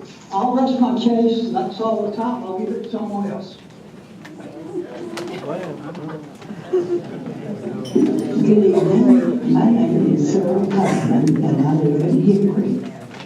I could be under many umbrellas, and I'm not going to take up a lot of time. I was in the League of Women Voters for 38 years. I currently serve on the board of the Hickory NAACP. I'm with Indivisibles, and I'm with everybody that asks me to do something. So I'm here today to make it very brief. I want to address the General Assembly with a few facts. There's a recent poll, very recent, shows that 4 out of 5 North Carolina voters, that's 80%, say it's not fair for politicians to draw their own districts. The poll includes 85% Democrats, 74% Republicans, and 80% of independents. The redistricting process must be open, avoid racial or partisan gerrymandering, and allow voters to pick their own political representatives and not the other way around. Now you, in this new House, you can still pick the same consultant, Thomas Humphrey, who drew the current illegal maps. And how on earth can you expect to come out with a map that is representative of every voter in North Carolina? These new maps, now I've had a short time, very, very short time study, only corrects about 10%. What's happened to the other 90%? Well, we need to redo them. The General Assembly leaders have spent $4.8 million of taxpayers' money to defend their maps in court, and they keep losing. I want to end my little speech by saying, stop wasting our money and get a nonpartisan committee to draw new maps. Thank you.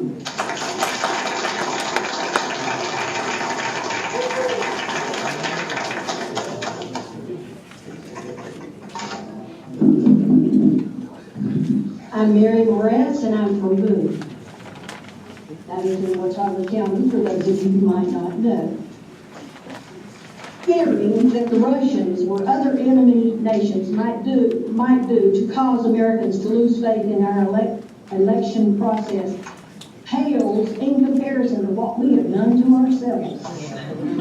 How can we have a legitimate democracy when the Constitution is willfully manipulated to take away the principle of one person, one vote via gerrymandering? Both parties are guilty. I'm old, so I know it's both parties. Oh, how you must congratulate yourselves for how cleverly you have manipulated the system. It is only a matter of time till the present minority party will exchange places with the majority party and play the payback game, and perhaps with a vengeance. Let's end that now.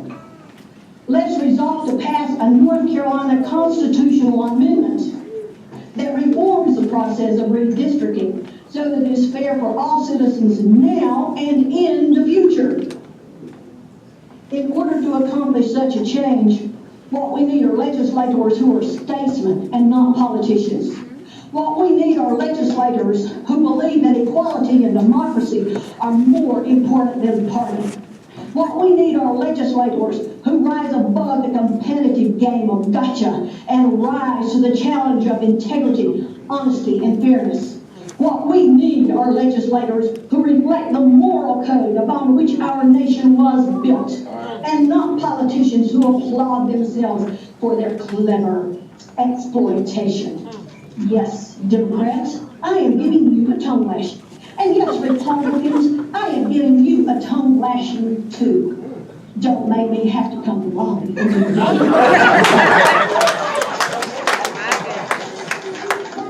Into an unwitting liar when I talk government to my high school students. I told them that indeed America is the shining city on the hill that models for all nations and all peoples, that our democracy honors all people of all races, colors, and creeds. Through its practice of one person, one vote, you have made a mockery of our ideals. I am calling on you now to repent and to clean up your act. I would like to suggest a rubric for redistricting. 1. In accordance with the Constitution of the United States, each district shall have populations, equal populations. 2. The creation of districts shall protect racial and ethnic voting rights in accordance with Shaw versus Reno. 3. Districts shall be compact. 4. Districts shall follow established political boundaries, such as cities and counties. Thank you. The overriding concept of promoting one person, one vote should and must be our mission.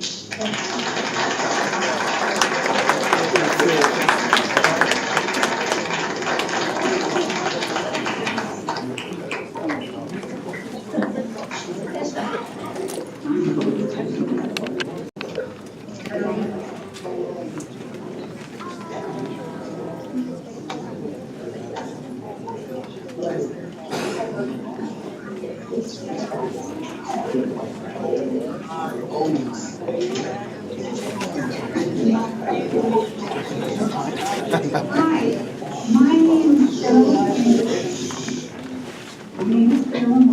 I'm a student of mathematics. I'm also a teacher of mathematics.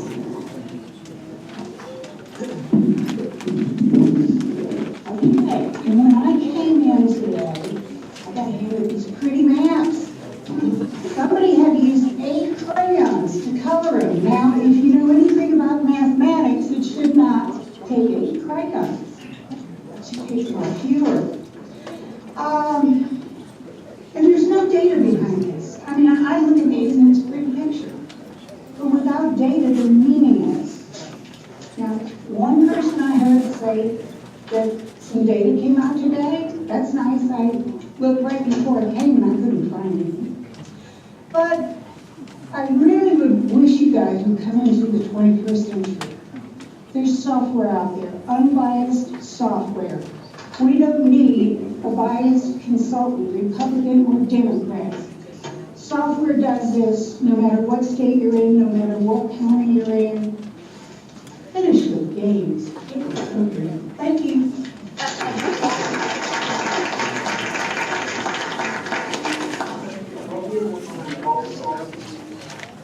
That these actions to propose will be tolerated and unhelpful when transitioning between sites that only serve to slow down the process.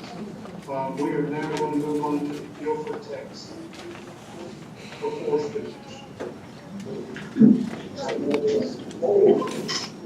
Thank you, Mr. Chair. Representative Stevens here again. We've had one more representative join us. Representative Magnus Quick has joined the facility, and I wanted to announce that. We are prepared with our 4 speakers. We have Michael Owens, Derek Smith, Betsy Rice, and Chanel James. And they're ready. I'd like to start by thanking the General Assembly for holding this forum. I don't envy the work you have ahead of you. My name is Michael Owens. I am honored to serve as the Vice Chair for the Forsyth County Republican Party. I'd also like to take a moment to thank the General Assembly for the work they've done over the last few years. They've repaid roughly $3 billion to the federal government a year ahead of schedule. They've increased the teacher pay more than once. And they've established a rainy day fund with hundreds of millions of dollars to be used in the event of an emergency or natural disaster. They've done all of this while lowering personal and business income taxes, propelling North Carolina to one of the best states in the country to do business. In regards to maps, whatever the outcome is of this process, there's going to be a lawsuit. You can take race into account, there's going to be a lawsuit. You cannot take race into account, there's going to be a lawsuit. I know it and you know it. To accentuate that, there is someone in the room with me today who sued the state of a voter ID. I doubt it's a coincidence that they're here today. I wonder if those organizations were included at all in this process. If not, why not? If for no other reason than to have them at least partially accountable for the outcome. And I'll leave with this to those in the minority party who have talked so much about gerrymandering. I wonder if you considered your district's gerrymandered when you were in fact the majority party for well over a century. Thank you.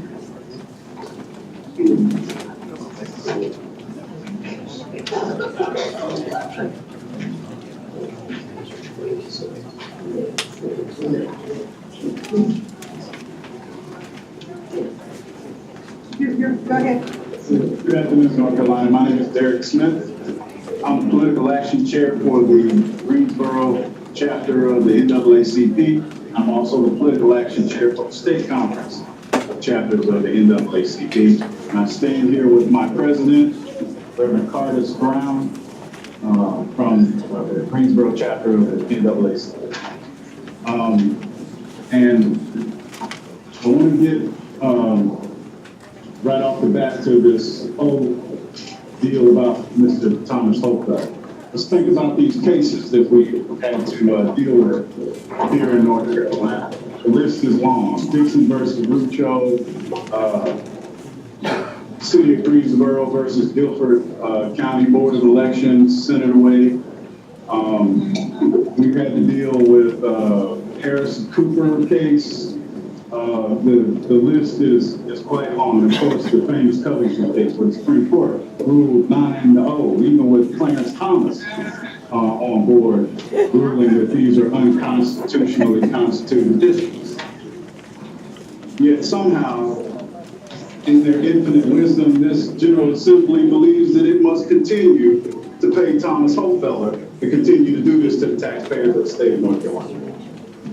So the message that they're sending is either they like what he's doing and or they're just rewarding incompetence. I believe they like what he's doing because they can maintain power, keep the system all locked up in the legal process while they maintain power. So number one, Thomas Hochfeller got to go. Number two, let's talk about race. One of the criteria that the General Assembly believes that it needs to shove down our throats is that it needs to take race completely off the table, as though there is no equal protection clause and as though there's no Voting Rights Act, Section 2. Because they got in trouble with race by packing black folks into specific districts to maintain their power illegally. Now they just want to do away with it. Don't even consider race, as though the Voting Rights Act doesn't apply. We're not going to let them do it. And the third thing I want to talk about is don't let this General Assembly hoodwink you into believing that incumbency is about incumbency. First of all, it is in the fact that that's what they're trying to protect, which is not in the interest of anybody in the state of North Carolina. It's only in the interest of people who are incumbents. But here's the issue. The incumbency that they're protecting is illegal. It's been illegal since all these courts have ruled that it's illegal. So what they're trying to protect, time is up. But you know what they're trying to protect. Don't let them do it, North Carolina. This is fine. No noise. We want to keep it moving. Betsy Price.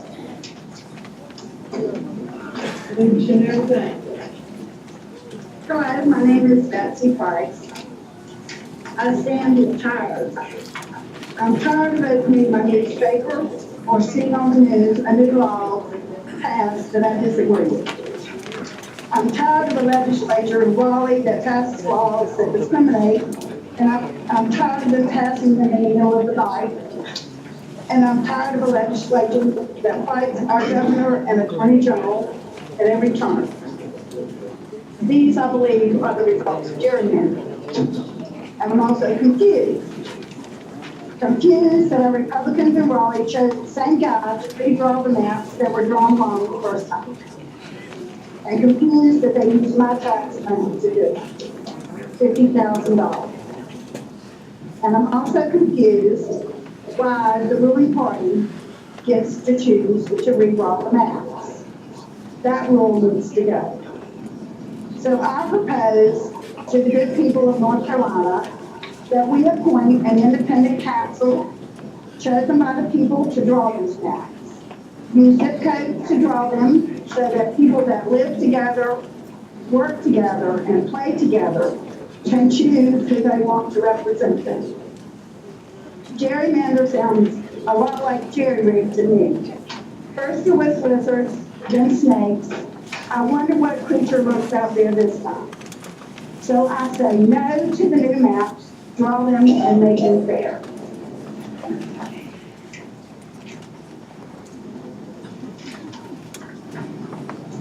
Hello, my name is Chanel Darlene James, and I am a citizen of Greensboro. I'm also a plaintiff in the Covington case, the federal lawsuit in which a 3-judge court invalidated 28 state house and state districts as unconstitutional racial gerrymanders. I'm here today to discuss my concerns about the criteria this committee is using to draw its proposed maps. First, your criteria is flawed because 3 of the committee's criteria use the 2011 plans as a starting point for measuring success. But these plans have been ruled unconstitutional racial gerrymanders. The proper benchmark to use would be the last constitutional plans, those that came before 2011 plans. Instead, the committee is officially tying its current maps to the unconstitutional maps through its criteria on compactness, split precincts, and incumbency protection.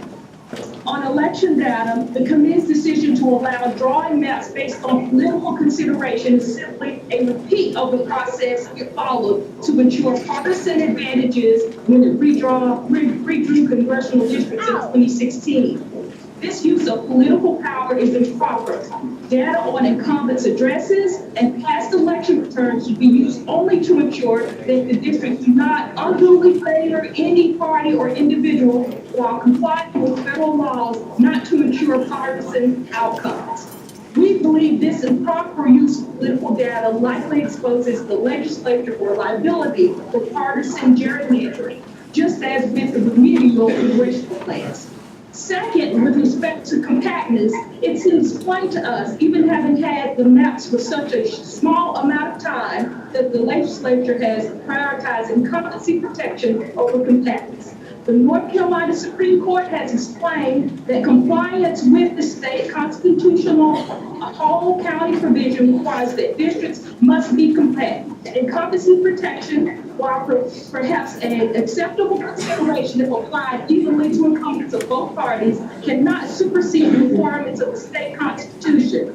Thus, your failure to establish criteria that appropriately weighs state constitutional criteria above other criteria is deeply problematic. Finally, this committee's decision to altogether ignore race is a problem, and it defies the direction of the court.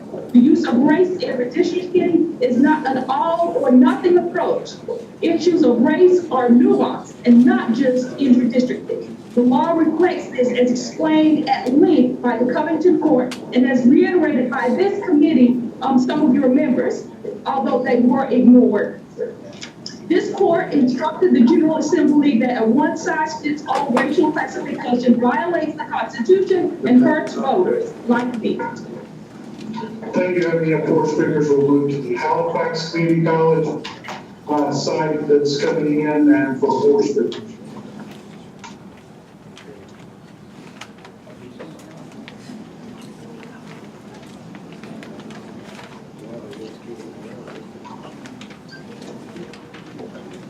Thank you, Mr. Chairman. We had speaker number 4, Janet Hoy, and speaker number 5, Richard Scratt, withdraw their names. We'll start with speaker number 6, Edith Braxton, and then move speaker number 7, 8, and 9.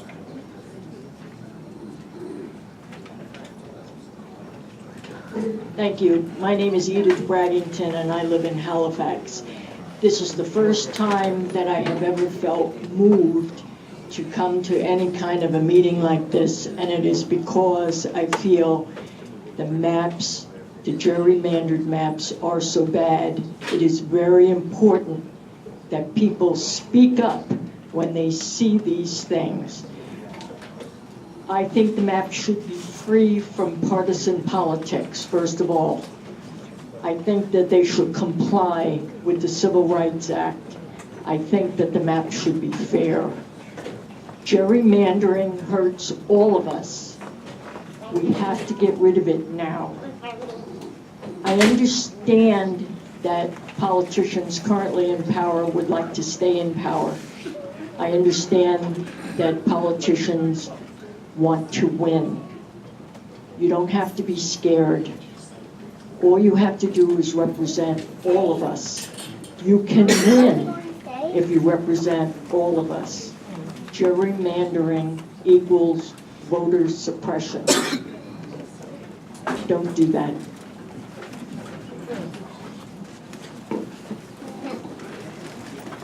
Mr. Chairman, we also had, for the record, Senator Smith Ingram join us.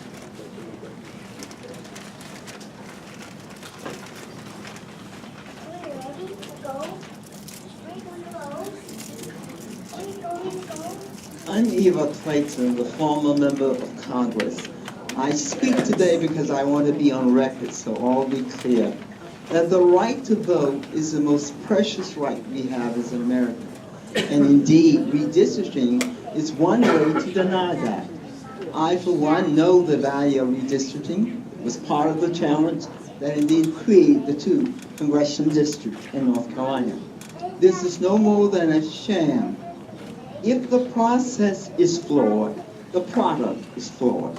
And to the extent that this hearing is being called at the last minute, very limited information, to the extent we use the same system that created the illegal system in the very beginning, the audacity to think that the system would be so naive to think that you can do this to Americans. We are just coming from the whole celebration of the accident of Charlottesville. Indeed, we understand what it is to be an American or not to be American, pushing on statutes. Well, the statute that created the civil rights law is essential to being an American. So North Carolinian delegates or members of the Senate, or General Assembly, or the House, to the extent that you say that all Americans indeed should be free, all Americans are equal, to the extent you say that and believe that, this redistricting plan has indeed to be redrawn. Thank you.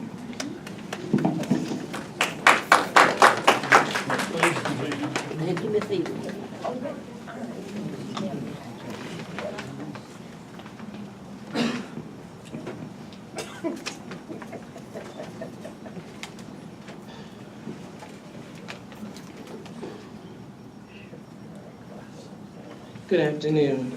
My name is Carolyn Ross Holmes, and I'm a resident of Warren County. My message to all of the legislators is simple. Candidates must be elected by the diverse groups that are located in jurisdictions. Gerrymandering is not necessary when candidates campaign and learn the people for which you represent in all shades and beliefs. Abide by the law. I agree with many of the comments made earlier by my fellow citizens in this room. It's all about the process, such as including paying attention to the crowd in your respective rooms, to gain insight of those assembled here and noticing what they agree to or not. So in the spirit of ensuring our vote is not suppressed, Neither shall our show of support for comments made that I think would be helpful in your report of public feelings by using sign language. I think that's what we've been reduced to do. This is another example of how one must seek and gain understanding of the people you are elected to serve. Thank you.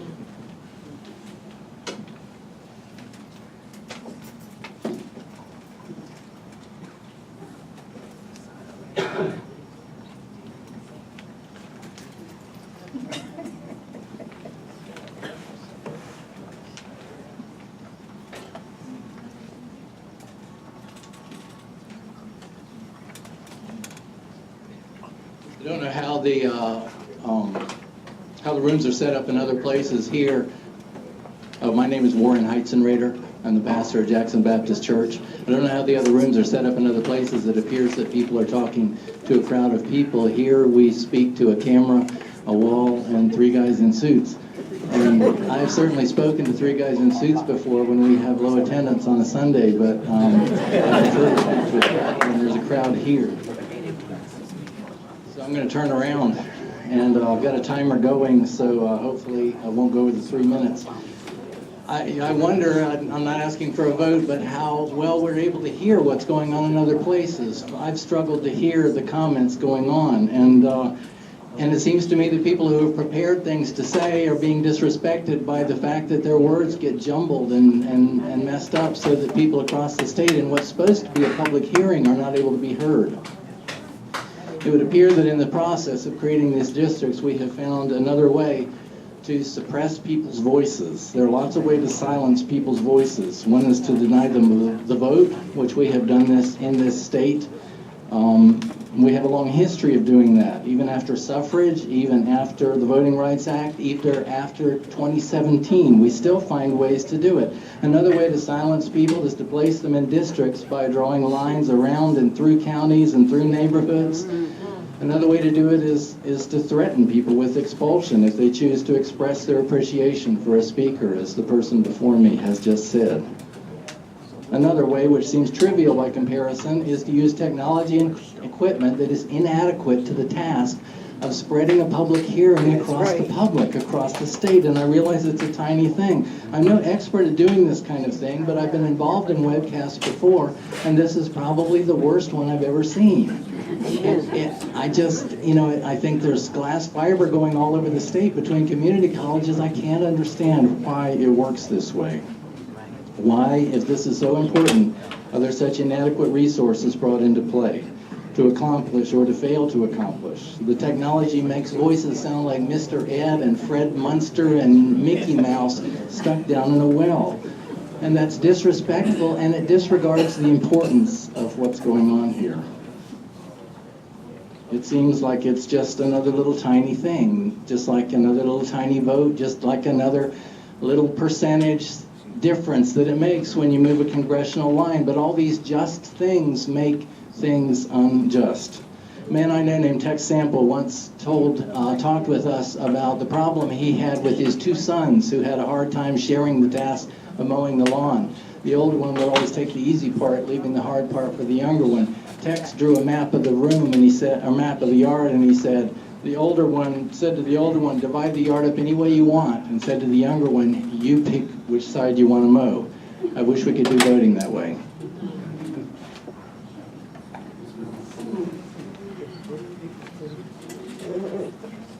That was a good song to both community college, 4 speakers.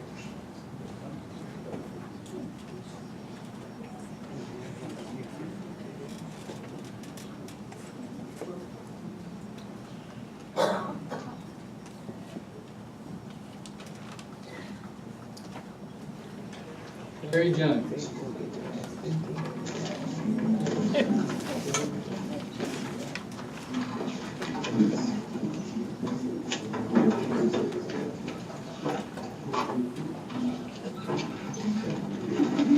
My name is Dave Wickersham, and I live at 838 Sunshine Drive in Arapahoe, North Carolina. I am the chairman of the Republican Party of Pamlico County.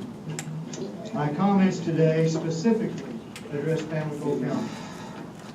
On February the 8th, 1872, the General Assembly of North Carolina ratified, quote, an act to lay off and establish a new county by the name of Pamlico, end quote. This new county was made up of land from the existing counties of Craven and Beaufort, and we have formed a close relationship with them over the last 145 years. A computer line drawn on a map does not recognize the people, their lives, or their daily activities. We are an inland county. We are not a coastal county. We are not connected in any way to the other counties in this proposed redistricting. Pamlico County is not contiguous to Dare, Hyde, or Currituck counties. The only connection is a long drive through Beaufort County via Washington or a tedious ferry ride.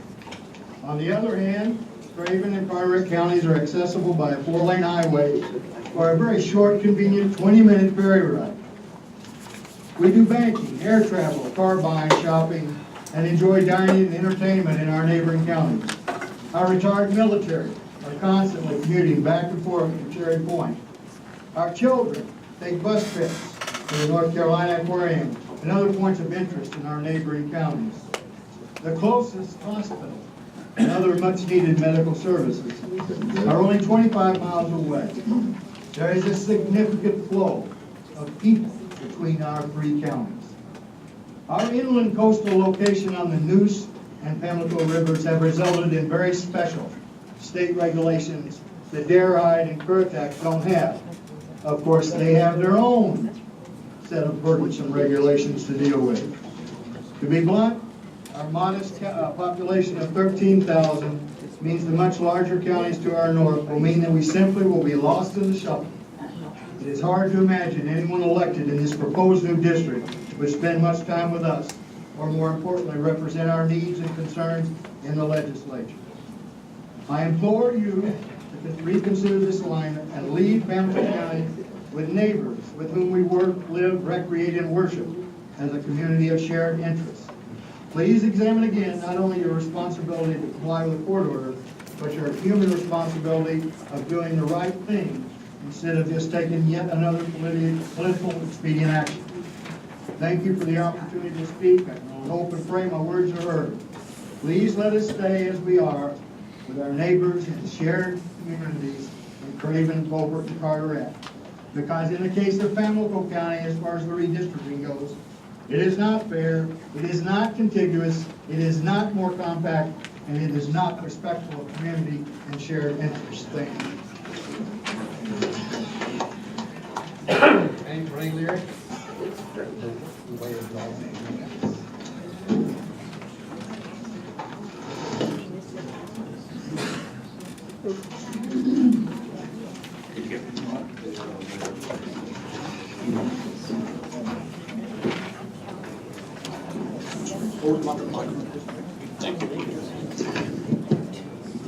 Good evening. My name is Ray Leary. I reside in Chocowinity, North Carolina, and I'm here representing the citizens for better government of Beaufort County. We do not understand why this committee has chosen to include Beaufort County in a North Carolina senatorial district that has no commonality with coastal communities. Beaufort County has approximately 80 statute miles of estuary and waters, and Beaufort County is connected by this association and historically to the coastal counties of Hyde and Dare counties.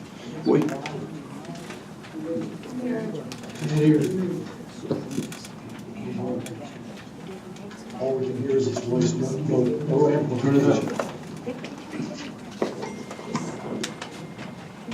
Well, it says it's on. I'll just talk louder.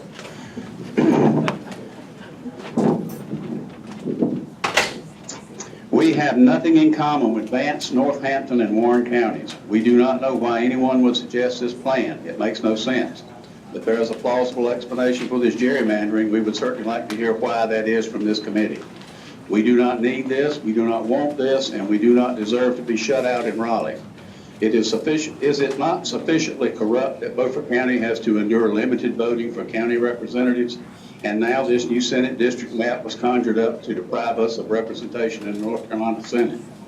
The Redistricting Committee has been provided with a acceptable modification to the new maps by the Beaufort County Republican Party Executive Committee. The Beaufort County Citizens for Better Government supports this revision and respectfully requests you correct this rather egregious redistricting plan. Such a change will actually better comply with the published criteria for redistricting than the current proposed map does. Thank you for allowing the citizens to provide you with these recommendations, and we sincerely hope you will honor not only our request, but others who have proposed this same modification. Thank you very much.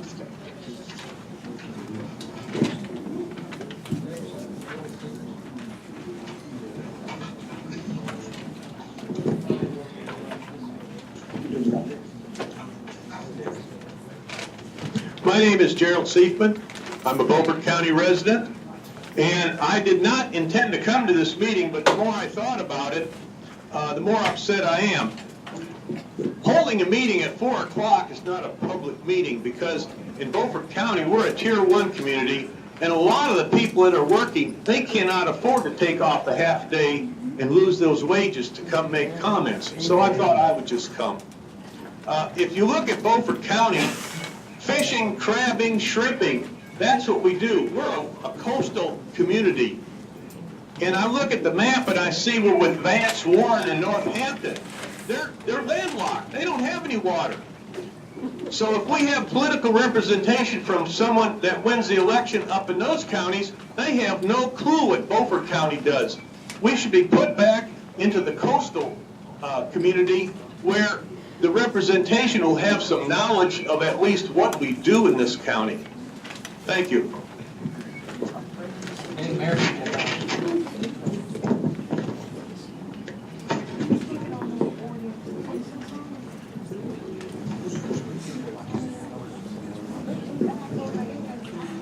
My name is Mary Jones, and I'm from Washington County, and I don't like speaking in public.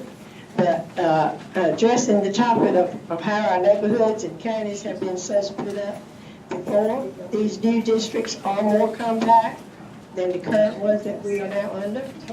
These districts respect our community and our shared interests with our neighbors. These districts respect the principle of contiguity which means being close or drawn together with all parts of each district being connected. It is this way for our county. It may not be so for some of you others, but I endorse these maps.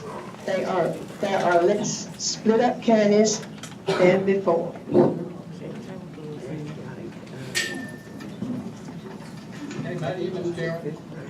Thank you. I will announce, we have, it looks like about 9 minutes. If any more individuals will sign up to speak, tonight,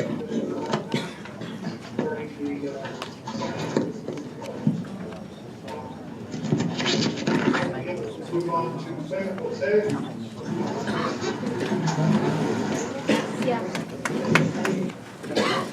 That's Anna Blackburn, DeAndre Newsom, Lynn Hacka, Roberta Waddle. That's 4, and if they go to 5, Mr. Buxton. So. Good evening. I'm Anna Blackburn. I'm the state's Latino liaison for the North Carolina NAACP.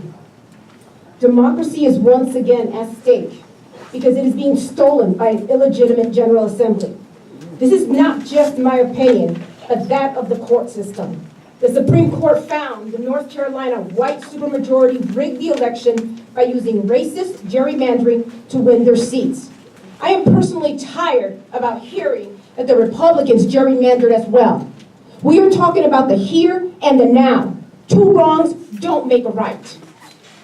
Here we go again. With all that in mind, and after being found guilty by the Supreme Court 9-0 of racist gerrymandering, you would think that at least a logical person would take steps to admit and attempt to remedy the situation honestly, but no, not our North Carolina supermajority. They turned around and hired the very consultant who drew the previous racist gerrymandered maps, and to add insult to injury, gave him a raise. Public records show that Mr. Hoffler has received $50,000 of public funds to redraw the maps once again. Yet, whenever we exercise our right to protest and rally, the rhetoric we hear from the supermajority is, the people elected us. They have spoken. Stop your whining. Well, I'm here to tell you the people haven't spoken because you saw to that by rigging the maps. That's right. That's exactly what you are attempting to once again do. This public hearing is a sham. And what a total disrespect to the people of North Carolina, the hardworking voters of this state, that you will hold 7 hearings at this time when so many people cannot get here and call that you are honest leadership and trying to do the right thing by the people. It would be a bigger crisis to democracy if I would not stand up to the injustice that this General Assembly is trying to do by silence the people of the state of North Carolina. Adelante juntos y un paso atrás. Forward together, now one step back. All right. Deandra Newsom, please continue your applause. Hello, my name is Resistance, and I am a resident of Cumberland County. And so I have a message to Chairman Lewis and also Vice Chairman Soka. Stop insulting the intelligence of the residents of our great state. It is about time that you all become representative of who you represent. It has been way too long that you think that this is the best that you can do. Are you serious? I am infuriated, disrespected, upset that this is why we're here today. And to think that when you look at our Cumberland County as it comes down to the House districts, that it's a conflict of interest as our Vice Chairman's district gets larger if you look at the maps. The definition of insanity is to do the same thing over and over and over again and expect different results. So, the members of the Redistricting Committee, maybe you're a little insane, and it's time for you to come home.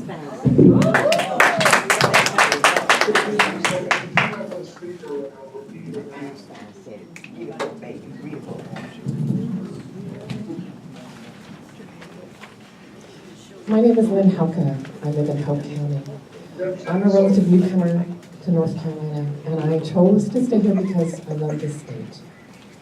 And the more that I learn about the antics of gerrymandering and voter suppression by the legislature, the more horrified I am. I would remind you that a core tenet of democracy is that a healthy democracy requires a principled opposition.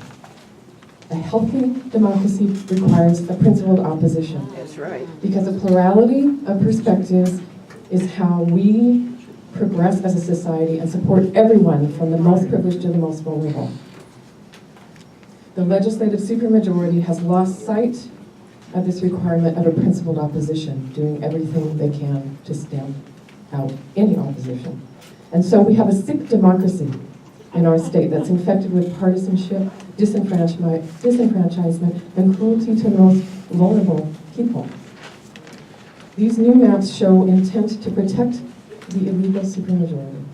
And so the sickness that infects our democracy will continue if these maps are adopted. For us to heal our democracy, we must have a truly open process that allows voters to choose their representative, end the partisan and racial gerrymandering now, so that our representatives truly represent all of us. Thank you.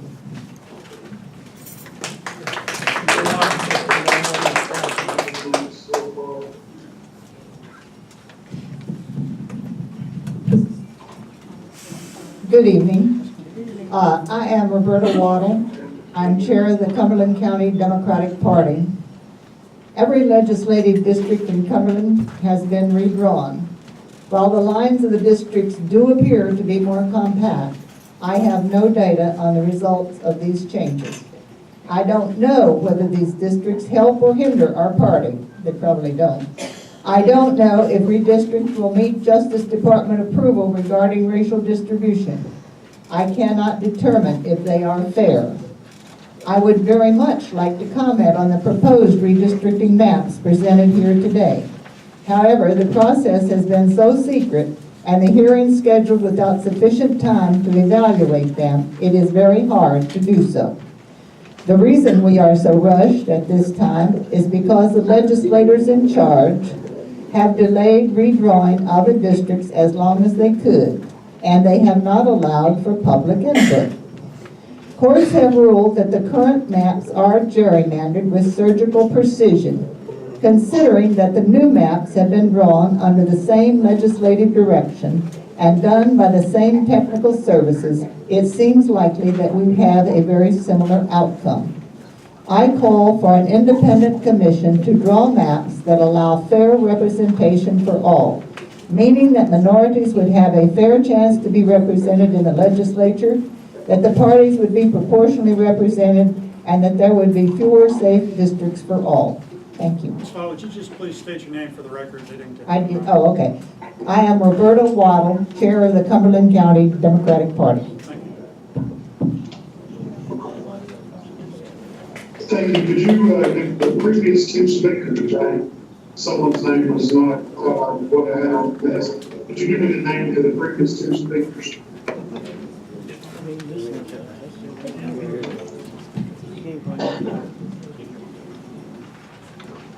Mr. Chair, the second speaker was Deandra Newsom of Advanced Carolina, and the third speaker was Lynn Hauke of Cape Fear Indivisible. Thank you very much. We will now move on. We're going to go to, we will increase the number of speakers in each side to 5. So that does seem to expedite it slightly. And there was one change. We're coming back here to Raleigh. We will begin with Rosalie Dominique, then Bolo Ayers, then Rachel Lynch, Corey Williams, and Ayette Holmes. So in that order, we'll begin with Rosalie Dominique. I am Rosalie Dominique of Durham, and I think the message you've been hearing is very clear. We need an approach to redistricting that is transparent, acceptable to all parties, and enduring. This is the only way to ensure true democracy. Plus, we have a long-term solution to drawing districts. We won't have the opportunity for our officials to spend all the time they need to spend in the funds that are available on education, healthcare, and infrastructure development. They'll be distracted by the redistricting problem until it's truly solved in a nonpartisan way. So the process used to draw proposed maps with lack transparency and appears to have once again resulted in maps that are rigged in favor of one party. The citizens of North Carolina truly deserve better. And this is a problem you can fix. You got that power. It's one of the things that you can fix pretty easily. So I hope that you will do the right thing. Thank you.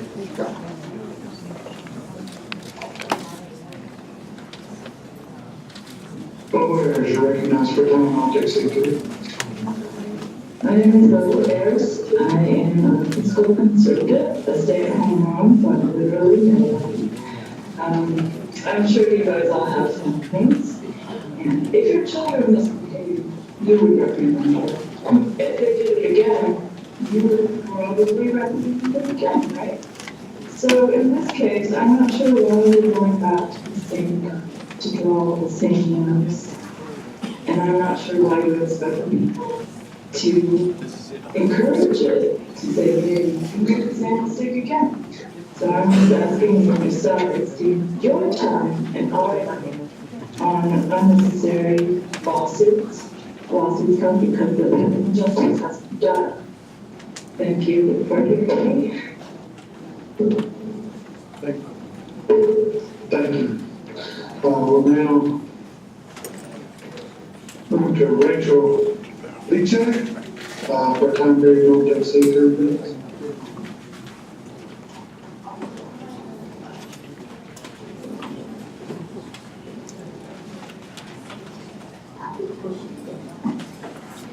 Is Rachel not here? Okay, moving on, Corey Williams.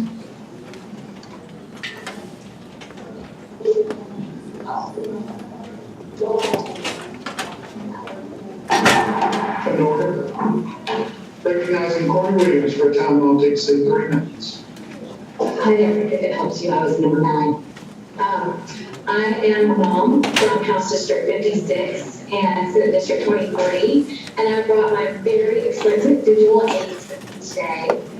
In November of last year, I had no idea what Senate District I was in or House District. I was in PTA, I was volunteering, but I wasn't really watching what was going on there. The special sessions turned that around for me, and I really began to pay attention. I came down. Some of you I recognize because I sit in your office and don't to talk to me. But I wanted to know what was going on in the state. And I wanted to find the dedicated civil servants who set aside their interests and serve for $14,000 a year and do this. So clearly we care. And I've met some thoughtful, capable, dedicated North Carolinians. I've had lunch with you, and I respect you. I've also seen some of the most contemptible stunts, the likes of which would land these two guys in the naughty corner. This set of maps, naughty corner.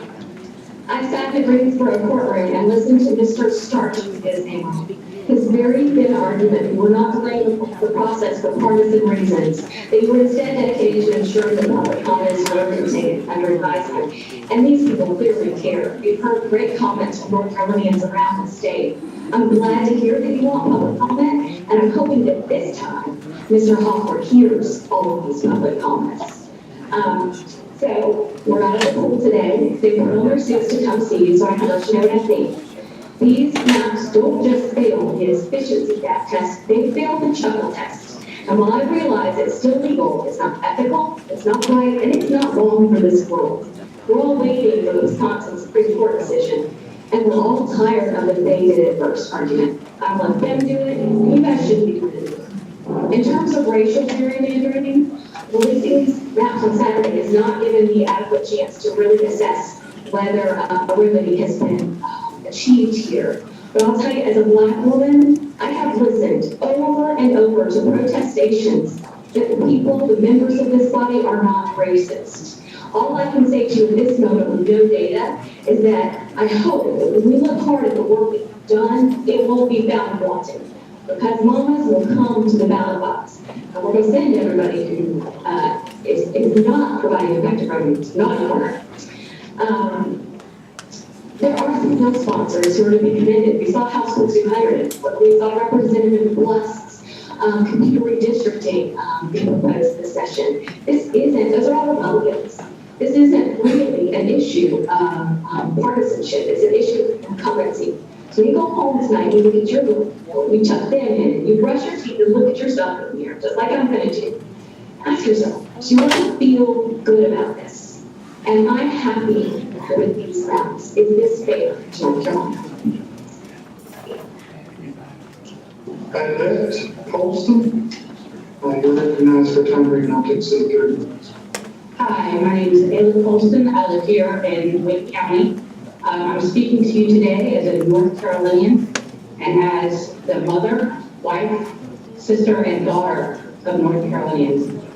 At the beginning of this meeting today, you guys can remember back that long ago, been here a while already, it feels like, you asked for the public health in compliance with the court order, and I am so happy for that. It's great to ask for help when needed. I always think it's helpful to go back and think about the basics, to remind ourselves of the basics. Why do we have voting districts to begin with? It is so that people have a representative, someone to look out for them in the interest of their community when it comes to writing the laws and making the decisions that affect all of our everyday lives. I've already written to you and have outlined the reasons that voting districts should be drawn with the purpose of ensuring that every person in North Carolina has a voice. Every person in North Carolina has the opportunity to elect someone to represent them. They should not be drawn for making it easier for politicians to keep their jobs.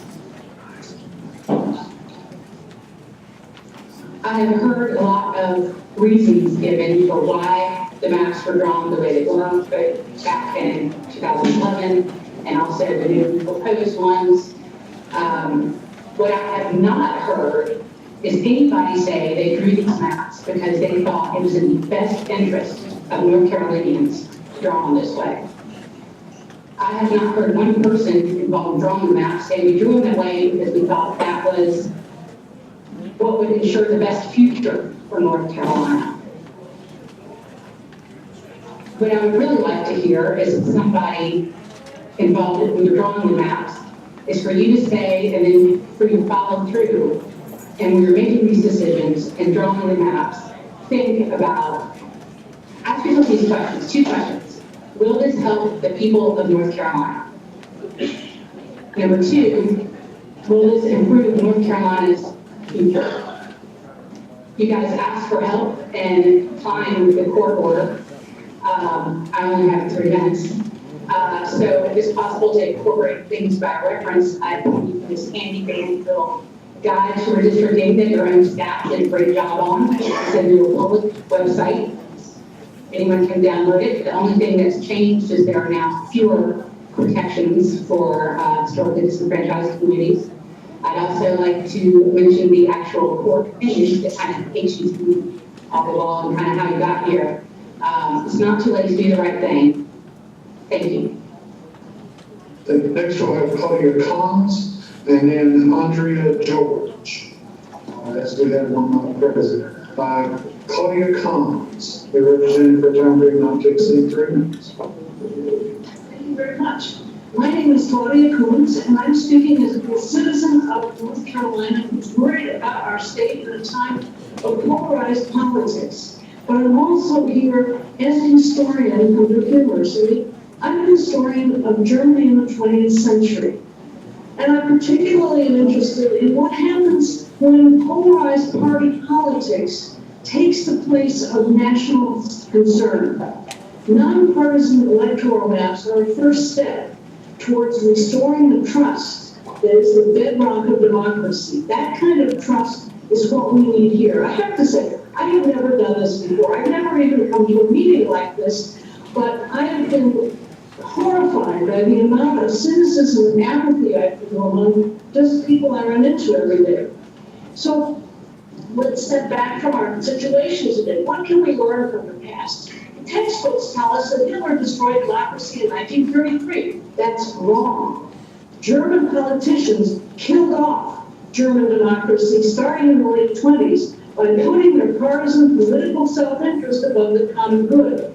Even after the Great Depression, with 1/3 unemployment, action was urgent. What do politicians do? Nothing. Major bills died, wanted the majority. 5 national elections in 4 years produced no workable coalitions, only more gridlock.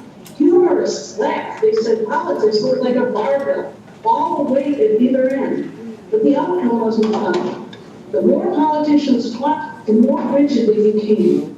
The dangerous spiral set in. Voter cynicism and politicians' partisan rigidity grew neck and neck. So what's happening here today? I think Eva Clayton said this more and more eloquently than I can possibly say. But we've been waiting all summer for these maps, and now at the 11th hour, when it is too late, I suggest we need a fresh start. We need to ask for an incomplete. Get rid of the deadline. Do not trust the firm that drew these maps. Pass House Bill 200. Appoint a panel of experts, mathematicians, demographers, and geometrists to redraw nonpartisan districts. Make both sides equally unhappy. From a historian's perspective, I pose you just this thought. Voter disgust can lead to apathy. It can produce low turnouts and declining crime. But disgust can also produce rage. A potent force to be considered by every legislator concerned with his or her re-election. Think of where we were yesterday, all of us, at 2:45 in the afternoon. We all felt together, watching an incredible eclipse. That's the kind of removal, unity and togetherness I hope you will help us achieve in our political life. Thank you. Next up is Andrea George. Recognized for time period not to exceed 3 minutes. Hello, my name is Andrea George. And first of all, I just want to say thank you for the privilege of being in this country. And thank you for the privilege of learning to vote. And I just want to give a reminder that there are places in this world where people will walk for a week to vote. And making voting as easy as possible for everyone is, I can't see that as a priority. It's a privilege. It's a privilege that people die for. And we need to respect that. Secondly, I've heard a lot about division. As I've sat here, most of what I've heard about is division. I heard one speaker earlier comment about the devil's tactics. The devil's tactics are division. And if we keep dividing ourselves by race and color and creed, division is babies to division. We will never come together.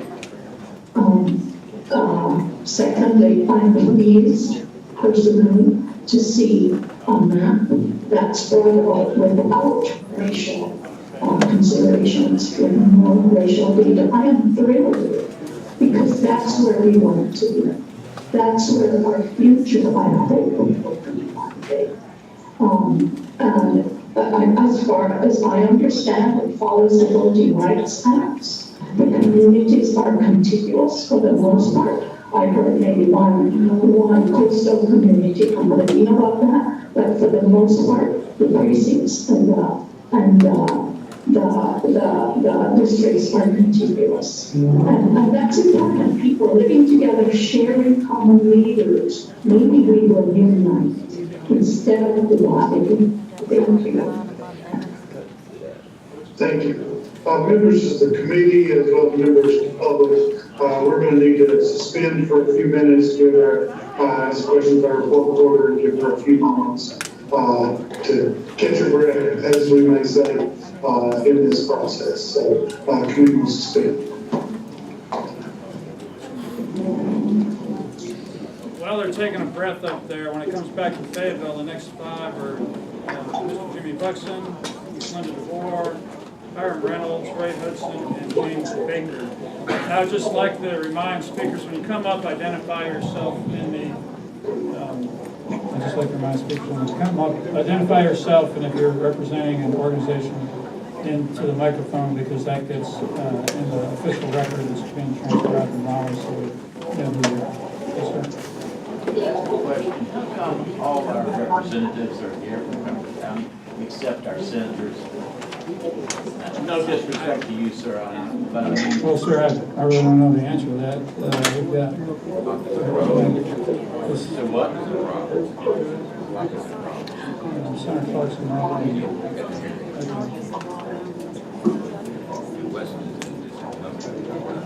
Where's Miss? Where's Senator? I think he's down in Wilmington at the hearing on the runways.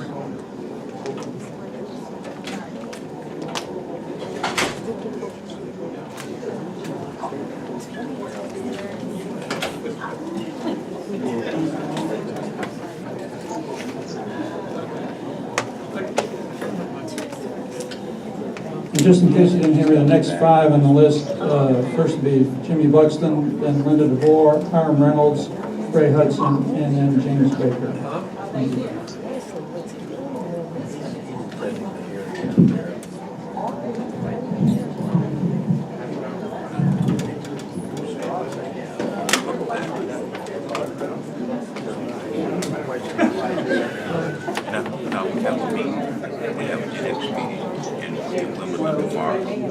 And he's one of the co-chairs. So he should be there to make sure everything is set up. So he can't go down in the morning, really, to set up a 1:30 meeting, make sure everything is there. Sort of hard to do. You were out of the room. I actually think that what they've done was this place. I mean, you know, you're all in the tree, I actually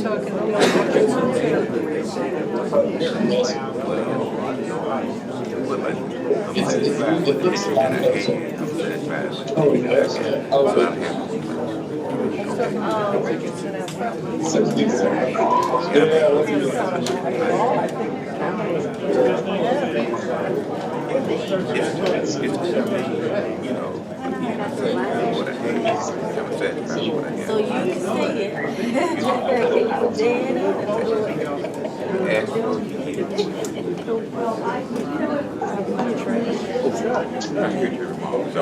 Oh, right.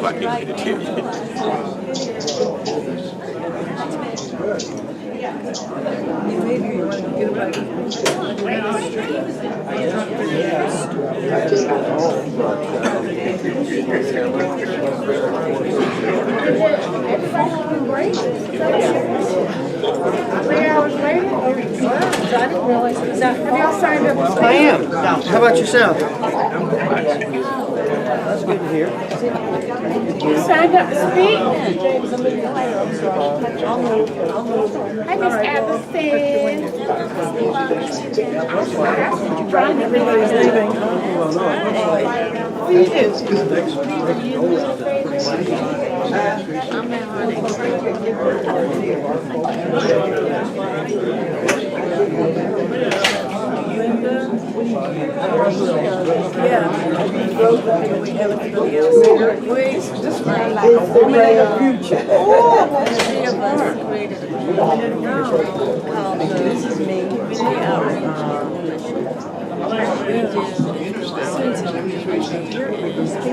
Okay, so you'll get the next one.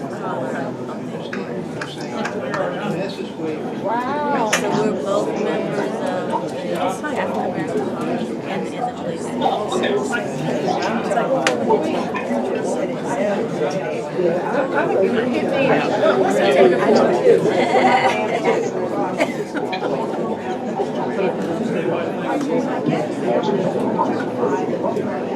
You can tell. Oh, Yeah, send it to me.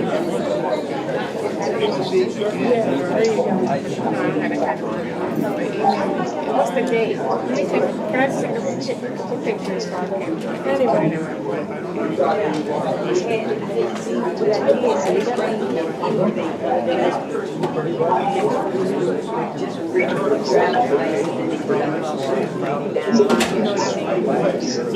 Recognize the names and faces. Oh, yeah, I got mine on.